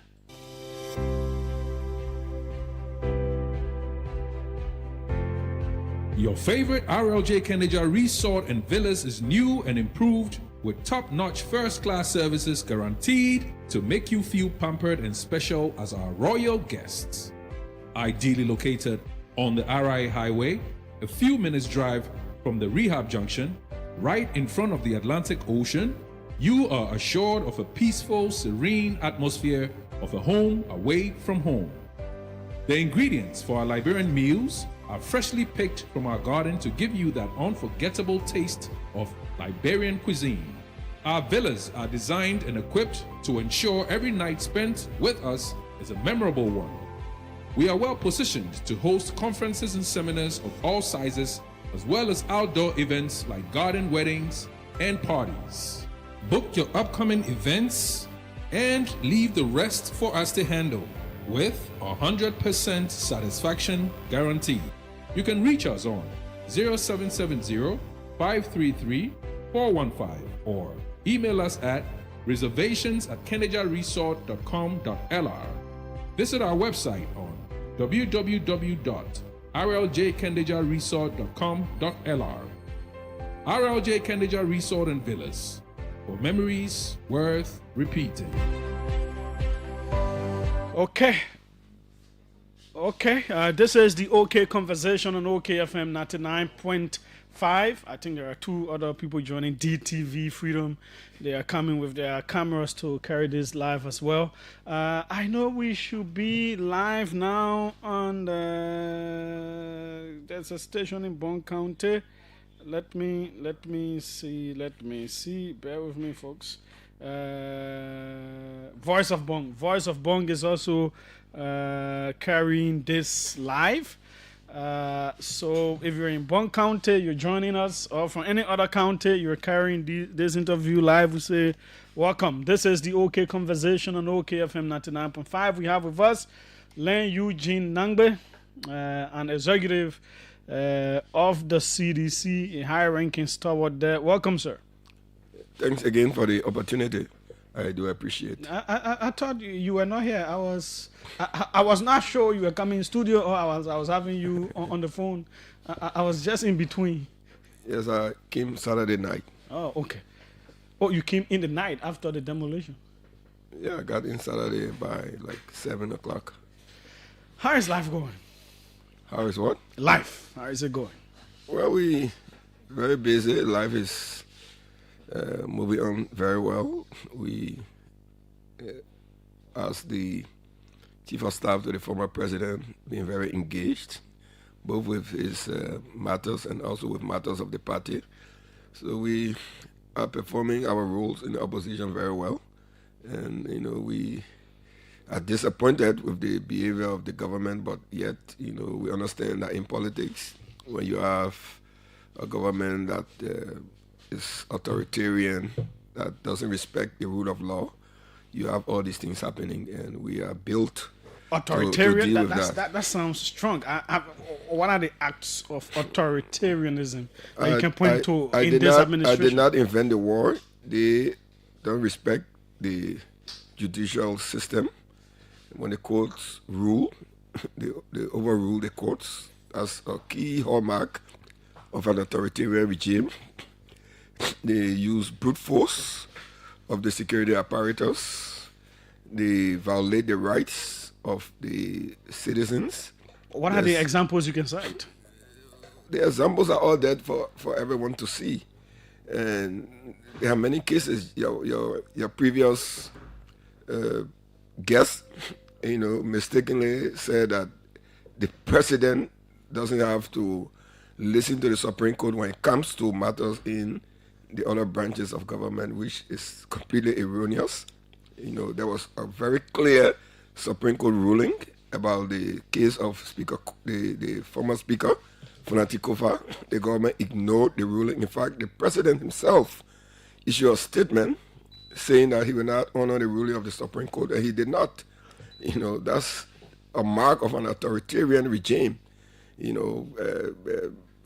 If don't take it from me as a member of the opposition, read the latest U.S. Human Rights Report. It cataloged all of the violations. The media violations were cataloged by the both reporters of our border and the ICJ. So it is not just the opposition are saying this.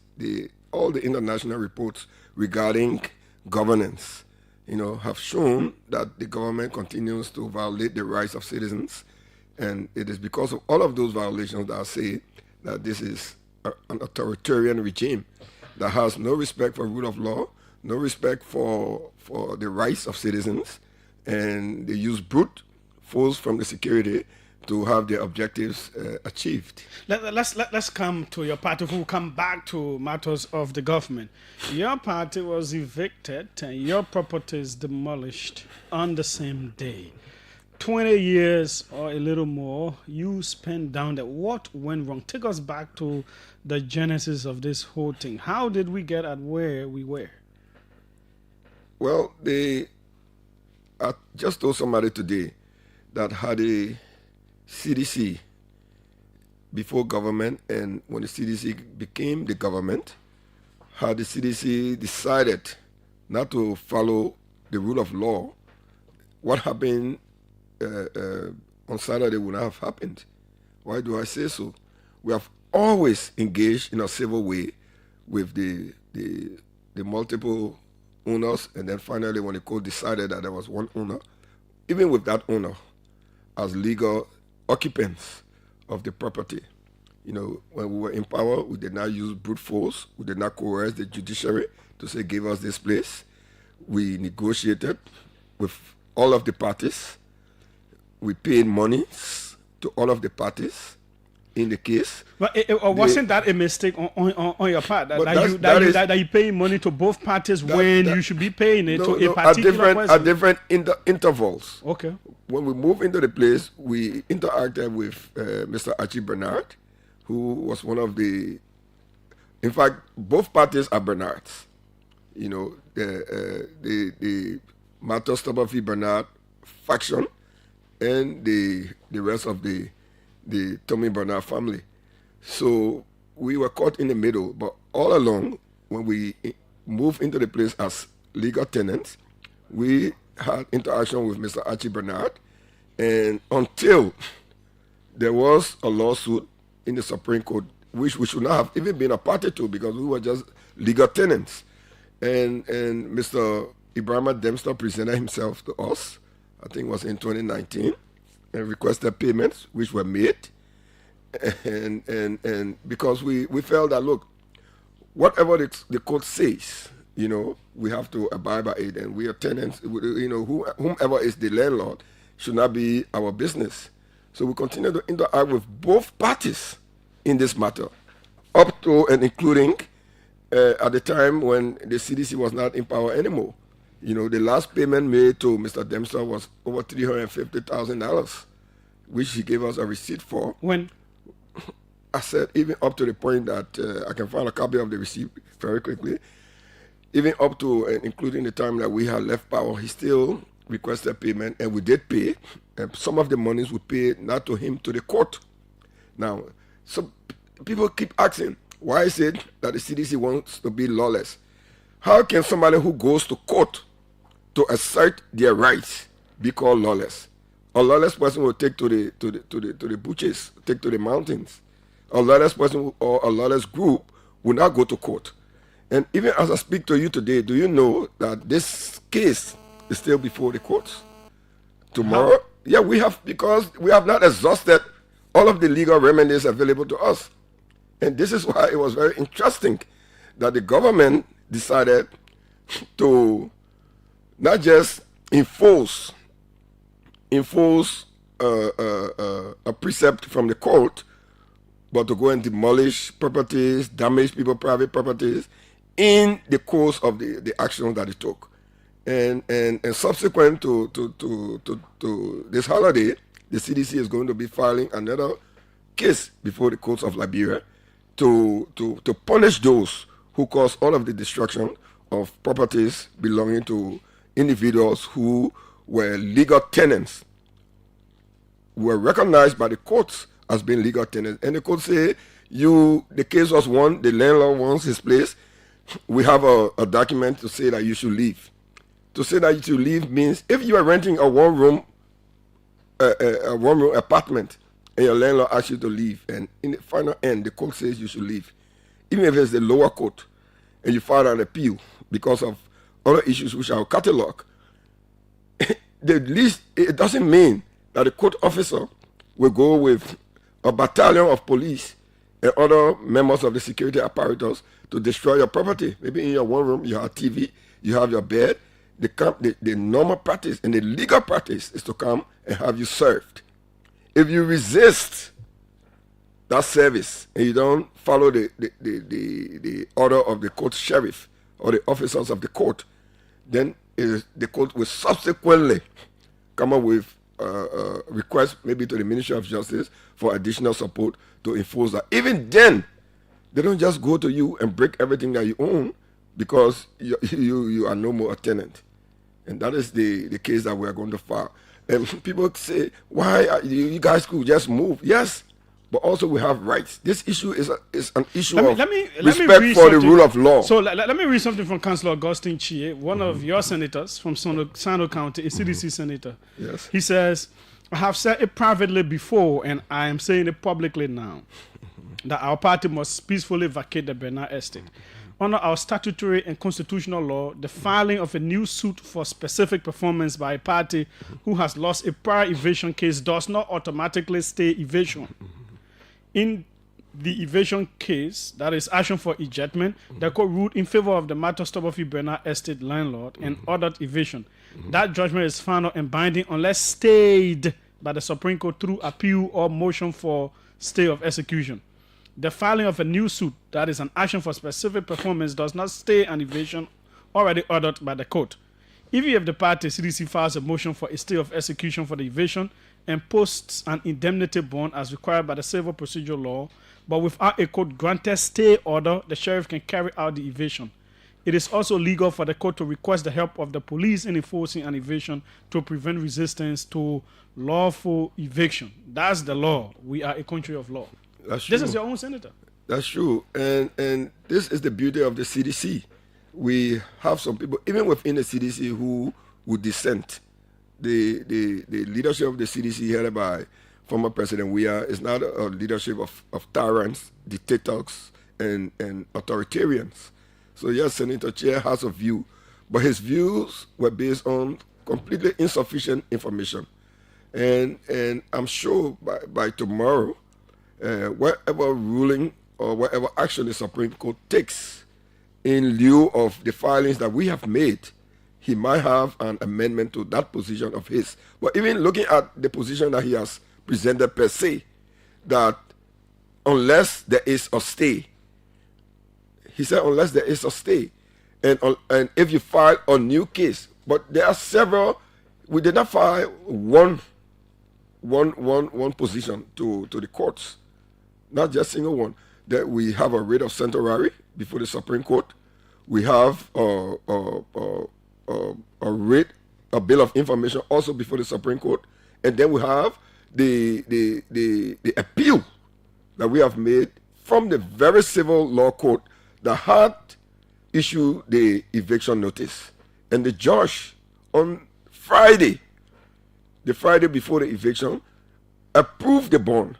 So Councillor Chair is referring to one filing when there were three. Yeah, but listen. But I understand. The Supreme Court had not issued any stay. Yes, but there is a legal debate. People. Somebody say, "Oh, you're not a lawyer. Don't talk about legal business." And I retorted to him, my very good friend. I said, "But you're not a journalist. Why do you go on radio? You're not a carpenter. So if something breaking your house, you can knock it." I'm not a lawyer, but I can read. And I've been very engaged with the case. We had executive committee meetings. And perhaps if Senator Chair had attended as an executive member, had attended some of these meetings, he would have known prior to writing what he wrote based on insufficient information, he will have gotten the full picture that this very judge on Friday, and I can serve you a copy, confirmed our appeal. Under our constitution, that confirmation constitutes a stay. If he says no, or if the other side says no, what is the recourse? They go ahead and cause damage. So what if tomorrow the Supreme Court say, okay, we hold your appeal? They will put everything back. And that is the issue. And this is why I'm saying that the action by the government, the hasty action, because they were aware. We wrote the Minister of Justice on Friday to inform him that we have pending actions before the court. Can you wait before you enforce? He said, well, we'll call you back. I myself spoke to the director of police. I said, we have pending actions before the court. If you don't evict on Saturday, can you wait until Wednesday? Let's see what the Supreme Court will say on Tuesday. Well, I'm doing my job. I have a document from the court. I have to go ahead. So what was the rush about? So what if the court rules tomorrow? Because the case is not over. And that is our point. That we have not exhausted our legal options. And yet, you are rushing to cause all of the damages that you What are caused. the legal options? Because it is my understanding that the owner, the legitimate owner of the property doesn't need you there. Oh, so then plenty of issues that, it's just a beginning of the issues that we raised.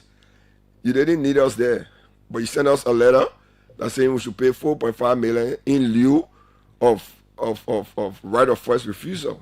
I didn't write the letter for him. His lawyer sent us the letter. When was that letter sent to you people? A few months ago. And that is what started this whole thing. Well, I can give you a copy of the letter. Yes. And you can read it or a portion of it. Yeah, sure. I'll ask somebody to send it to my WhatsApp right now because it's not handy. Now, if you send us many issues, the period, I told you the first payment we made to him was in 2019. Okay. And he was aware of every development we carry out on the property. So some of what we will be claiming, did he know that you were building those houses there? He was aware because when he buildings? received money from us, including the 350,000, he did not say, why did you build this on the property? So we want to assert our legal rights. We don't have to be there. But the CDC will not be intimidated or cheated by anybody. And the only place we have to assert our rights and to ensure that our rights are protected is not anywhere, is nowhere else but in the courts. And this is where we went. And there are still cases pending. Now, so if he wrote to you that he wanted you to buy the place for 4.5 million, was there any negotiation that ensued after? We wrote, yes. Okay. What? The first thing we pointed out to him in his and that offer constituted his recognition of our rights of first refusal. In our view, because he wrote us a letter saying you have a right of first refusal, so can't pay $4.5 million. But then in the same letter, he said, I have signed an agreement with somebody else. Meaning he agreed with another party that they should pay $2 million. What is that? So it was in that letter? The same letter, which I can share with you. Yeah, if you have a break. Yeah. Because then I can go to my phone and share the letter with you. So he has been behaving mischievously. Being a landlord does not make you a god or somebody. Tenants have rights. And that is our point we are making. Tenants do have rights. And people you have contract with, they do have rights. You cannot write me and say you have right of first refusal, but pay 4.5 million, even though I have an agreement with another person for 2.5. What did you want us to do? We went back to the court. And the civil law court did not even do a trial. He summarily dismissed our case. They did not conduct any trial. So what did we do? We filed an appeal. Before the appeal can be heard, they go break the place. It's that the kind of jungle justice we want in the country. And then the president learns from Japan. Whether he got briefing while he was there or not. He said, it was legal. Why if the Supreme Court tomorrow accepts our appeal and say the CDC was right, go back and look into the case. Will they plant the tree back? Will they build the buildings back? Will they put all the properties they broke, will they put them back? And this is what we are saying. We will be building a new headquarters within 1 year. Within 1 year? Yes. This is but what you are putting on the record. Where? In Congo Town. And somebody say, oh, show the place. There is a citizen of Liberia who supports the CDC. He offered her land and made the mistake of saying it publicly in a gathering. By the next day, which was Saturday, the same Saturday that the destruction happened, the LRA magically told him that he owed money on the property that was unencumbered, no development on the property. They gave him a huge bill. So we are a political party. When President Weah returns to Liberia, we'll do groundbreaking ceremony at our spot. We'll do an unveiling ceremony, and within 1 year, tonight the committee will be announced. The headquarters committee will be announced, and we're not in panic mode. Yes, it was a nice place we wanted to be because of the historical relevance, the historical attachment to us, but we follow the law. So they broke the place down while we stay in court. So Senator Chair, he didn't come to meetings, so he missed a part of it. He's right to say that if it is an appeal on summary proceedings, it doesn't constitute a stay, which is even debatable among legal scholars. But it's not just that appeal that we have. And does the law, our own senator is referring to, does the law give a timeline? I'm a member of Alpha Old Timers. Almost 3 years, we had an eviction notice. The police never went there to evict anybody. What was the rush at CDC? Why they couldn't wait for 2 or 3 days? I spoke to the police director. I said, can you wait until Wednesday? He said, no. It has to be done that night. They amassed, forces of people, went to the place, behaved like rebels, destroyed property, including property belonging to us. An eviction doesn't say you should destroy the property of the tenant. That is what they did. Well, people say it is the owner who has it. If the owner doesn't need it, the owner can break it down. Oh, if I'm renting a room, forget about the CDC headquarters, and I'm being evicted, so they mean the man can bring my TV, bring my big everything. But in that case, but that was the case. In that case, it is the person's house, so they don't need to break their own house. In this case, it is you that build your buildings there. You have all of those things there. Forget about the other building. The building that we rented not just a building, we rented an entire property of over 4 acres. We paid him money. He gave a receipt. He gave us other documents. So we weren't just renting a single house. We rented a property. And you also built properties there? With his full knowledge. Because if it wasn't with his knowledge, when we're paying him the $350,000, which was the latest amount that the CDC paid. When was that $350,000 paid? 2024. Oh, after he left power? Because he wanted payment continuously. He thought we were not going to pay him, and we gave him the money. He gave a receipt. Oh, wow. And all these documents are available. And we adduce and produce all of these documents to the court. So don't say the CDC has no case, we are lawless. I've never seen a lawless group that goes to court. Lawless people go in the bush, they take guns, they start shooting, they start killing people. We are not lawless. This is why we went to the court, and we are still before the court. Let the Supreme Court, whether it's tomorrow, is at their own discretion, or whenever, review our case and throw it out. Okay. And make a final determination. But before the final determination, I don't know if this is what was sent me by March 29, 2024. Cash. Let me send it to my boy to put it up so that people can see. Something is coming. AB, quickly, please put that up. If this is it, if this is the payment receipt, okay. He will put that up on the screen shortly. But let me ask you this question: there are those who say, you the officials, you the party made, the party empowered. You didn't do well for the party. A whole lot of you built mansions, bought homes, and blah blah blah. You left the party to dry. You allow Archibald Bernard to allegedly mislead you, and you cared only for yourself. You didn't care for the party so much, so people should blame you. You all caused this for yourself. I want to know some of the people who said those things. Critics, you are critics. Whether it is in the UP, you gotta name some of them, because the reason why I want you to name some of them, because I've seen some of that criticism. Yeah, the ones that and 99.9% of what you just stated here came from United Party people. They themselves, do they have a headquarters? They don't. unlike the CDC, they were owing rent. They couldn't pay the rent, so they were kicked out because of non-payment of rent. Our situation is totally different. As a responsible party, we paid our rent, and yet, because of a conflict between two parts of a single family, the Supreme Court issued a ruling. But in the midst of that, we are between two trees. We say, no, but we have rights. We didn't take your property. We have never disputed whether we own that place or not. It's not the dispute. Our issue is that we are legal tenants. You took our money on many occasions, both sides, and then you can't just, throw us out like that. Okay. We have an understanding, an agreement on paper that yourself wrote, and say you have a right of first refusal. Let me just read this receipt, March 29, 2024.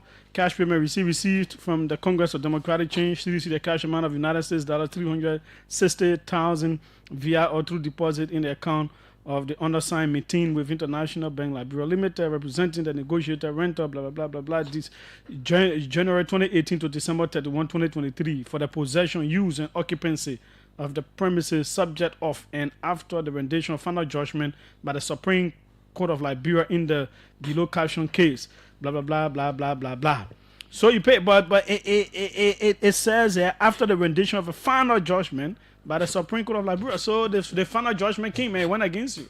So when was the final judgment made? You tell us. It's so it's a legal term. Mm-hmm. We did not dispute that we were owing because the previous judgment was that Archie owned the place. Archie won at the lower court. Archie Bernard. The Dempster took an appeal to the Supreme Court. Okay. So when the Supreme Court ruled after a lower court, then they describe it as final judgment. Okay. But even with that, it does not stop us as legal tenants. So that means you all pay money to Archie first? Yeah, we pay money previously. We pay money to Archie representatives. And then after when we were going into the place. Mm-hmm. Then when the court ruled, Dempster came to us and we made payments. That's the first payment we made to him. That's the second. That's another payment. I don't want to say second because I think Mobile Molo has some of the details. I have some of the documentation. Where did everything break down? Because if you paid money in 2024 March, as claimed, and then the idea was that they would send us a letter subsequently, and that letter for the purchase of the property because we say we won't buy it. Okay. He said, I was saying, in keeping with your right of first refusal. I need to, when you have a break, I'll get the letter out because I can't be talking on my phone at the same time. The letter said. But the letter said that if anyone else has it, let them send it to me. Yeah, the people are listening. It's every member of the CDC executive committee has it. It's in my phone also. Okay. I'm saying that this letter that the lawyer wrote on behalf of Dempster, Ibrahim Dempster, said that yes, we recognize you have a right of first refusal. But then the second paragraph had a problem. He said, well, we have an agreement with one church to pay $2 million. But you must pay $4 million. The letter made no sense. $4.5 million. What kind of sense is that? If we have right of first refusal, we have to pay the fair value of the property. You can say, I will sell it to a different person too, but if that you, that fool. That's a criminal act. Well, it is the person's property. But if your property, then say $1 for it. Don't say I will sell it $2 to the man. It's discrimination and prejudice. We have laws on the books for that. So our lawyer said no. It's not how you execute the right of first refusal. To say my property worth $5, but because of you pay $1,000. So we went back to the court. The only place we got to go. The court threw that out. That is what the court did not. Listen now, this is why we filed an appeal. Mm-hmm. There was no trial. The judge threw it out. So we challenged the judge in keeping with our right. And when you challenge the judge to file an appeal, the judge got to agree. And he agreed by signing a document and serving the other side. He approved the consummation of our appeal process. So we're not doing things out of our head. And this is when, apparently, because the government already wanted to use a brute force, in between Friday when the judge signed, and Tuesday, because Monday is a holiday, when the Supreme Court was going to make a determination, They felt that the whole country was going to burn if they did not go and break things up. We spoke to them. Councillor Charles Gibson spoke to the Minister of Justice, who was the acting president, and said, send copies of everything to him, send a letter to him. He said, but the Supreme Court will look at it matter on Tuesday. Must you execute today? They say, oh, it doesn't constitute a stay. Councillor Gibson said, no, it does. Under our constitution. Back and forth. He said, well, the police will go ahead. I myself, I called the Inspector General of Police. I said, we have a case pending. There are so many. If you look on Mr. Coleman's decks, I am very sure you'll find at least 50 to 60 evasion notices. Why did he prioritize this single one? I say I'm a member of Alpha Old Timers. We have an evasion notice that has been pending for years. Has never been executed or enforced by the police. So why this time? And as people say, we should say it's not politically motivated. It is. It is. And we are politicians. The CDC is a political party. We respond politically. We respond politically and we use and also legally. I'm told that Puma FM in Bomi is also relaying this broadcast. I say thanks to them so people can understand the actual story that the CDC, and then for somebody to say it's a lawless group. I don't want to hear that. A lawless group does not go to the court. Okay, I think someone sent me that, the letter you are talking about. The letter was subsequent to the payment of the $360,000. You mean the one that came August 8, 2024? Yeah, because we pay in I think I can post this whole letter. I can send it from my boy to post it. The letter now secret. Yeah, let me send it to him to put it on the stuff so we. But look at the date on the letter. Yeah, the letter after we paid, then he sent us the letter that tried to the extortion letter that we rejected. Okay, the CDC would never subscribe to extortion by anybody. No. Whether you're a landlord or tenant or whatever, or the government, nobody will not subscribe to today is the 25th day of August. You are saying within a year, you'll be able to have your new headquarters. Tonight, we announced the committee. Within 1 year, it might be less. You know, actually, the standard bearer is targeting 7 months. The only reason it might be that long, because cement got to dry. But we are ready to move. That means you already have the money and everything. We have everything ready. No, you can never say you have enough money, you know, because there are partisans, supporters, sympathizers in Liberia and the world over that want to participate, but we have money to deliver a new headquarters, state of the art. That thing you see on my page, exactly. That's what we're going to deliver in Congo Town. We have saved that. But we have saved it, and what we're looking out for. This is why I was telling you. I saw you say people were criticizing Mo Ali. And all these people who were criticizing, some of them even know the price of cement. So when you talk about billing, they can panic. George, we are building first house when he was 20 years old. Why you mean so billing is not. Those are people that have built their own houses. They say they know price of cement. Who now? I call her name. More. He built the house now. Okay, I don't know. Oh, but he doesn't have house. I said there's no record of him. So when you talk about building things, you know, it's to them it will never work because he hasn't done it before for himself. Not like people like me. I was in my 30s. I built my first house. Early 30s. I think I was 31. The president was, you know, and for me, I was too old to do that. The president was 20 when he built his first house. You know, so he wasn't building. It's not strange to him. People in the CDC, when we have $1, you know, I listen to somebody, you know, call me and say, oh, Alari. I said, I don't want to listen. Alari, he's still owing rent on the old road. Is that somebody that will say CDC can build a headquarters within 1 year? Or we have men? We're going to deliver it. We're going to deliver it. We have the land. We have money to start. We have the plan. What's going to stop us? We haven't the as I speak to you right now, the floor plan, all the plans have been drawn. I don't want to get to you before you can put it on Facebook. The only reason we didn't our partisans are waiting and ready to go and support to start cleaning the land for in preparation of the construction. The only reason I think they should blame me. I said, let's check the T's and dot the I's because the government will look for the least thing to try to stop that. You know, somebody offer or land the same Congo Town, and the next day they send out a big bill that, oh, you owe taxes and all of that.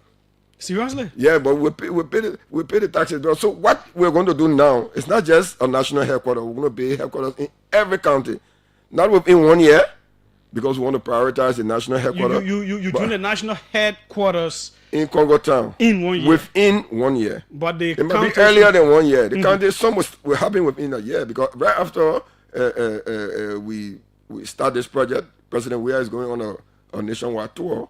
Former President Weah, because once I say president, some people incapable of understanding that a title applies like that.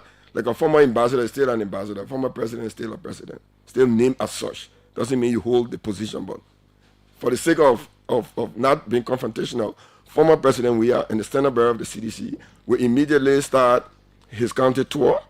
And as we go through, we identify areas, work with our local structures to start that project. So the mandate is to do and deliver. Okay, all let me just read that letter. We already have it on the page.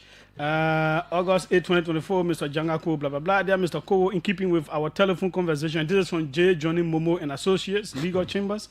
In keeping with our telephone conversation and your request that our client, the interstate estate of the late Mato Stobofie Bernard, represented by his administrator, Ebrima Vani Denster, make and state the purchase price for its 4.3 acres of land on which the Congress of Democratic Change has its headquarters former. We, as instructed by our client, and has informally been communicated to the Congress of Democratic Change, several telephone conversations, a meeting, submit that the purchase price of the herein mentioned property is United States dollars $4,200,000, and said amount is to be paid in cash down. As has been indicated to the Congress of Democratic Change, CDC, there are 3 prospective buyers, one of which is the Congress of Democratic Change. The other 2 are church institutions, one of which is an agreement with our client for the price United States dollars $2,500,000. In the event Congress of Democratic Change, to which our client has given first right of refusal to purchase, given the fact that the Congress of Democratic Change is currently occupying said premises, but can be evicted based on the judgment of the Supreme Court ordering its eviction from the said property. We look forward to hearing from you soonest, as time is of the essence. So did they hear from you soonest? They heard from us the same day. And what did you say? We rejected the attempt at extortion, because the right of first refusal is not the right to extort and the right to defraud and the right to be criminal. It is the right to say my property worth this, so I want to sell it, but since you're in the property already, you have the opportunity to buy it. So, but before giving us that right, you already signed an agreement with somebody. That's a violation of the right of first refusal. To say one church, we have an agreement with a church to pay $2 million, but you pay $4 million. So where do we go in view of such blatant and glaring attempt to extort? No. We went back to the court. And this case is still in the court, and then people go and break the place. The police went there during the evasion and demolition processes. Guns were allegedly discovered. You believe that, drugs and other different things. It is being said that different things were happening at that place. In fact, I heard Stanton last night saying that people of the CDC were doing men and women business in the quote-unquote Muna Technical School. People went there. And all those kinds of things. Whoa. Listen, let me say something to you. And one of the reasons why any process of such has to be well documented is because of the recognition by our laws that there is a chance for people to pollute the system. You watch on TV the snippet that was shown to you, and you saw some of the police were trying to, and some of them were not even police, trying to take things and put it in a court. Are these the same people you want to trust that there were drugs there?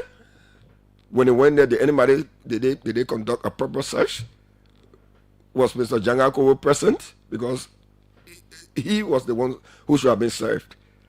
If he wasn't there, what was the right? Because they went there at 3 a.m. You didn't expect everybody to be there at 3 a.m. They deploy by then. They have completed deployment. They have surrounded the place. And then they go in and say there were guns. There were they even show passports, Mr. Koji's passports that he had. He was the mayor of Monrovia. Koji has a right to a diplomatic passport, so he had it along with his spouse. What was the essence of presenting the passports on Facebook and in public? What was the essence? Is he not entitled to one? Did they find passport without him on a blank passport? No. They found passport with Koji's picture along with his right. Were they old ones? Because I know diplomatic passports can expire after 2 years. Yeah, after 2 years. Yeah. But why were issued to him in January? So it will expire in January, right? So my point is, it was not whether it was expired or not, but he had a right to a passport. So what was the issue? So these same people, our belief, and this is why we're also going to sue the government, including the police, for destruction of property, for violation of privacy, and the rest. You know, you're also going to sue the government? A whole separate lawsuit. We have to do it because we have to show these people that we have laws in Liberia. Whether they will violate the law is up to them. But posterity has to record that these things happen. They happened in the full glare of the public. We saw what they did. We saw the police officers going, trying to take, they were marking women properties, trying to steal. And then these are the same people that say they found arms and ammunition and gun in the place. And it belongs to people. Right now, they have adopted some citizens that are in jail. Tomorrow we'll be filing a writ of habeas corpus to free them. They have been tortured as I speak. And it is unfortunate that our country has gone to this level where you go and grab people just because they were present while you are carrying out an illegal invasion, because I don't want to say eviction, because that wasn't an eviction.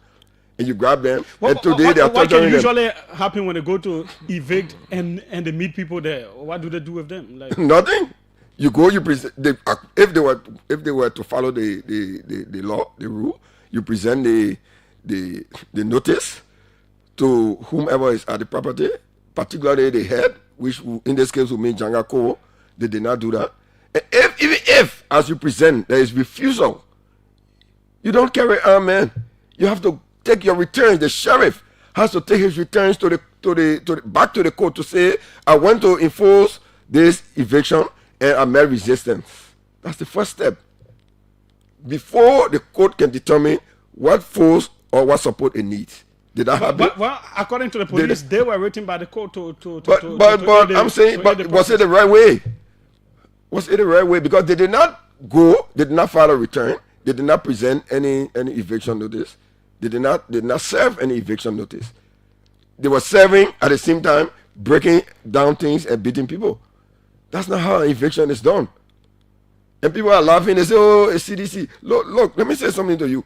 There were governments that have more arms, ammunition, and more military people than the UP. And this is why I was with former president. We're in Accra. He was on the phone up to 5 a.m. Let them do what they want to do. Nobody resists. They start talking to the people because I have spoken to them. I said the former president will be back in Liberia very soon. Give us 3 days so that we talk to these people, help them to move, find trucks to move the things. Some of the market women back in the alley. Some of the places they were executing the warrant was not included in what the Supreme Court rate said. We are going to sue because the public has to know the truth. So the UP, yes, you got power now. You think the power is absolute. You think you are omnipotent and you can use power wrongly. But we will have to note it for posterity. For posterity. What happened was a disgrace to Liberia. It wasn't about CDC. It was about how the government has confirmed the use of brute force on the citizens. The government has vehemently denied that. Deny what? But you saw it. Everything. Yeah, but it's easy to say I vehemently deny. In the face of evidence, it's easy to say. But the truth of the matter is, can you confirm, you are journalists, and this is why sometimes I push the journalists. Can you confirm that there are still legal options available ongoing before our judicial system? And if so, can you ask the government, if the case has not been exhausted, why did you have to rush to carry out such force? Why? If it's not for political reasons. Okay. And but I want to say to all Liberians, and particularly to our supporters, to seditions, that what they did has completely boomeranged on them, because they have given us a new source. They say It's the wicked landlord that can make you pay your house soon. So they push us now. We have a short period to construct our headquarters, but that does not mean that with all the support we're having from our partisans and supporters, that we're going to leave this matter. We have a series of issues to address legally. Those who have been arrested illegally, we have to file the writ of habeas corpus for them to be released. I think we have about 12 partisans that have been beaten, dragged, and taken to jail. They have rights. They are Liberians. We have to do that. And then the destruction of properties, the violation of privacy, all of those things will be cataloged because we have to sue these people so that they can know that there should be, because there's not real rule of law in Liberia, but there should be rule of law. His name is Eugene Nangbe, Chief of Staff to former President George Weah. Let's take some calls. But before then, what was the mood of the former president? He's always calm. And in fact, when Councillor Gibson was about to call the Minister of Justice, he said, "You're wasting your credit." Oh, that's what he's doing? Because he said they will not listen. They already plan to do it. They're going to do what they want to do. Calling will not change. As I insisted, as he let call.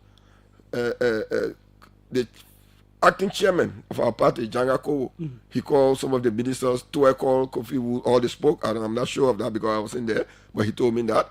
And I called the police director to say, "Look, why are you rushing? Because we have a matter still pending before the court. Must you do it tonight?" Or because it was in the night, they were already deploying. He said he had to execute his duties.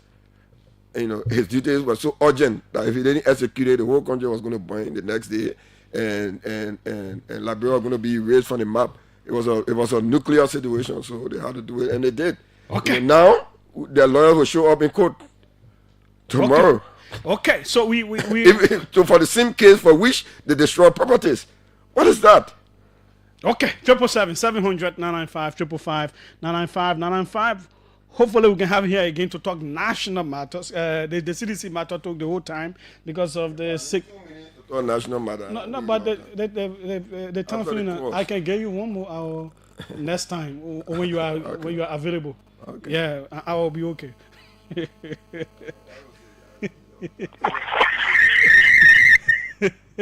Welcome. Let's hear you.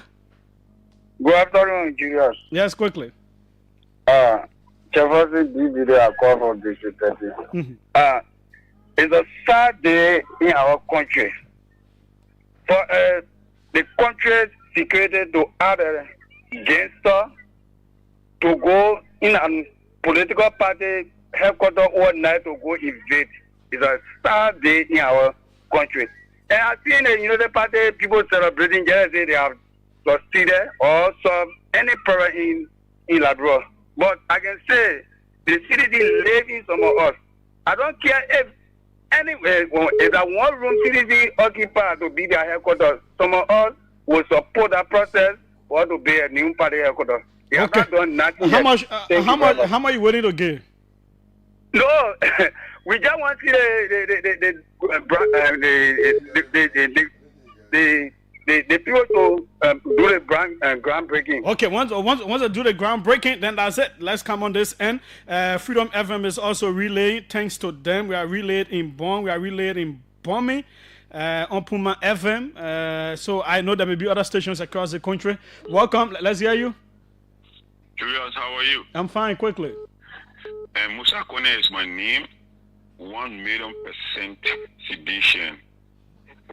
For me, I just want to say thank to Mr. Nangwe for the brilliant presentation, but I want to be a more like encouraging sedition and tell them that all is not lost. I think Unity Party succeeded doing only one thing, is our reallocation.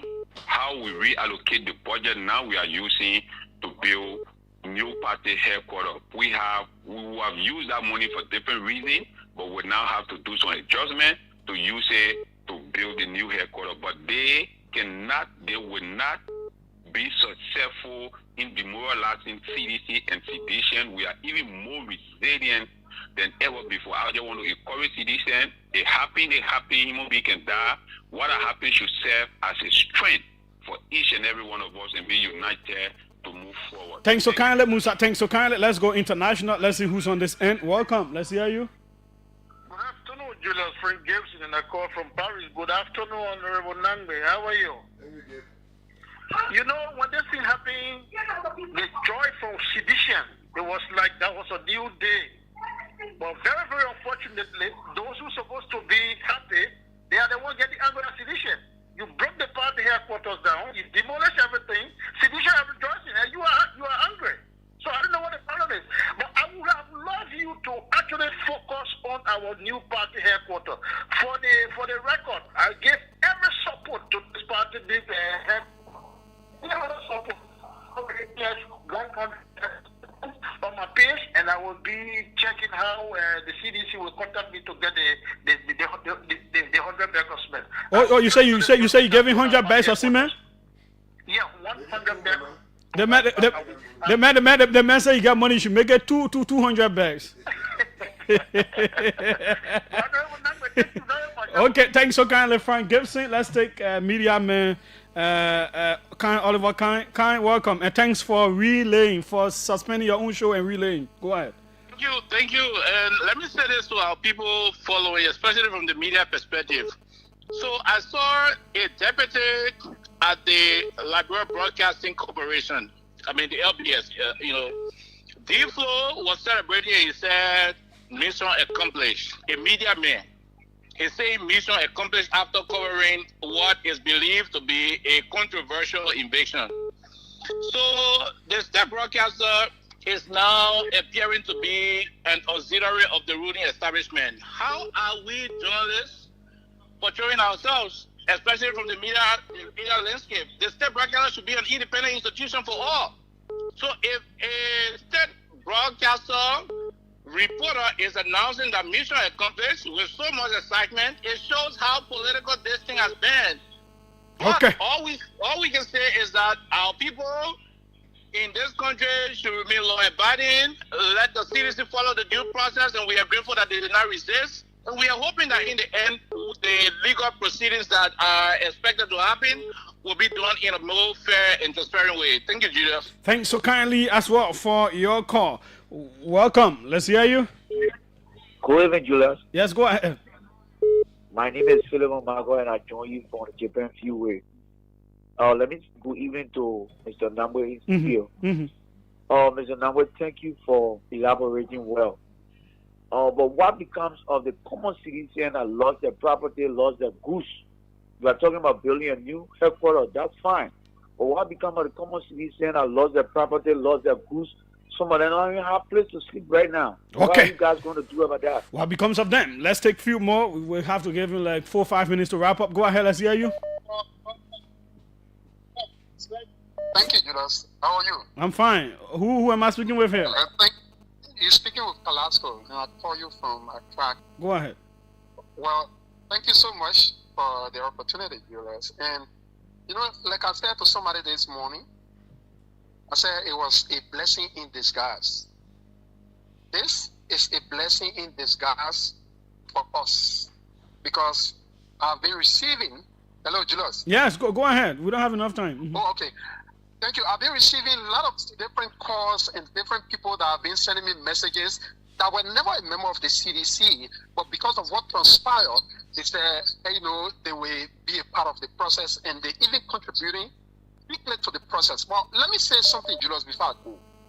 Apparently, Gregory Cuomo was a child, or he was not born at that time, but they have police director in this country by the name of Dempster Brown.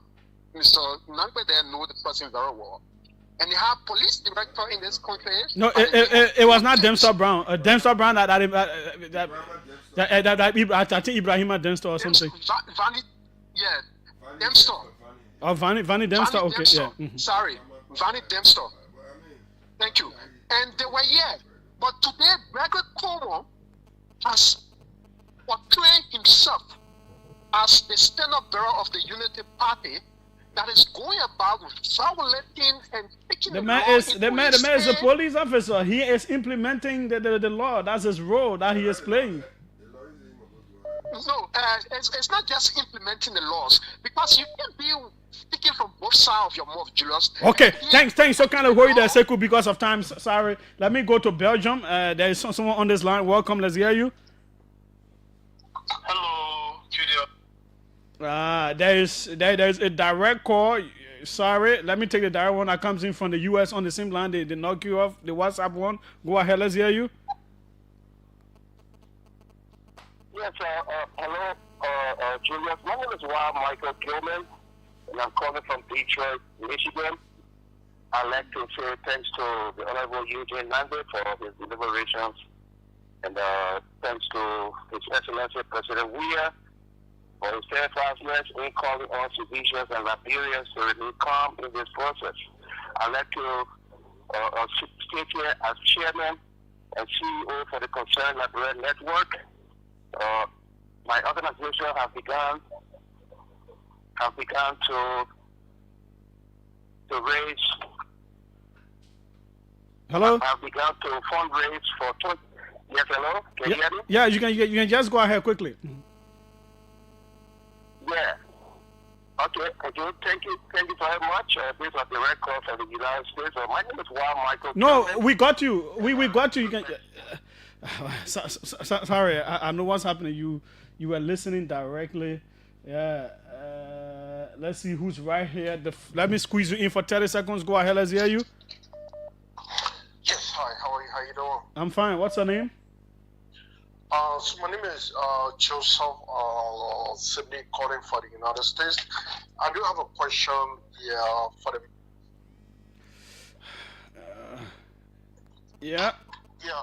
So when the whole situation started with the CDC, there was a blueprint of a new headquarters being built, ready to move in. I know he said they are going to be building. So is it by saying that there's a new headquarters or headquarters being built? One, and number two, well, I will just leave my question right there. So were they lying about the new headquarters? No. It was a blueprint for the new headquarters that they want to build. It is not like it was already built. Yeah, I think that let's go back to him now. We have just 2-3 minutes. Mm-hmm. Okay, firstly, I want to answer the partisan who asked what will happen to those who properties got destroyed. The acting chairman and other members of the executive committee have started doing inventory at the headquarters. We know those who were there. We're trying to do an inventory because the standard bearer asked us to do that to know what exactly was damaged. But most of them are old women who were just there and trying to sell and make a living because we gave them a portion of the place to occupy. They didn't have homes to live, so they should contact Famata Wisse. She has been taking down names. I'm sure most of them know her, so that we can provide a humanitarian service to those people because they are our mothers mostly, and some of them are our homeless brothers. So we are also finding place for them to stay. And CDC is a family party. We're not going to leave them by the roadside because of what happened. And I will speak to Famata to see how far she has gone. And we are taking the names down so that we can, as a first level of support, in spite of the court action and all of that. And that's what we are going to do. So I wanted to respond. For me, that was very important. And then if I have the 1 minute, I just want to say that, in a way, the UP have managed to distract the country from the real issues, the suffering that's going on, the dire fiscal situation in the country. I was just looking at the statistics, and you can go and check. When Mr. Weah left power, our gross domestic, our gross international reserve was over 460 million. Now it has depreciated by this government. It's not growing. Inflation has grown. We left inflation in single digits. It's gone to double digits. I think it's around 13 now. And because of the inflation, prices are very high. In addition to inflation, we have high taxation. There's a new tax, around 10% plus, that's affecting commodities. They have not changed the basic salary of workers. Where Mr. Weah left it after the harmonization is where they made so much lies that they are unable to I think they should just come back and apologize to the Liberian people and say, look, we lie, but this is the situation that As we are for faced with. inflation, I can check down, but I'm not sure it is up to 13%. It might still be in single digits. No, you can. It's Google. You can find out. I'm making a public statement. I'm not going to disgrace myself.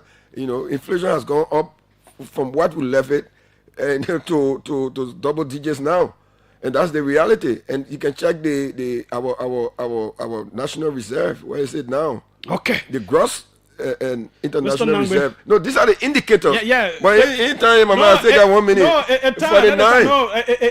is our time going by. But now your own time going by. Anyway. Yeah. So you made people we talk about party headquarters the whole day, and we forgot about the what my friend can call bread and butter issues. Instead, we can talk about bread and butter inflation. Cost of living, everything has gone up. Thanks so kindly, sir. Thanks so kindly. We're so having you're going to get 5 minutes. No, okay. We'll talk the national issues next time. The news is coming up next. We are out.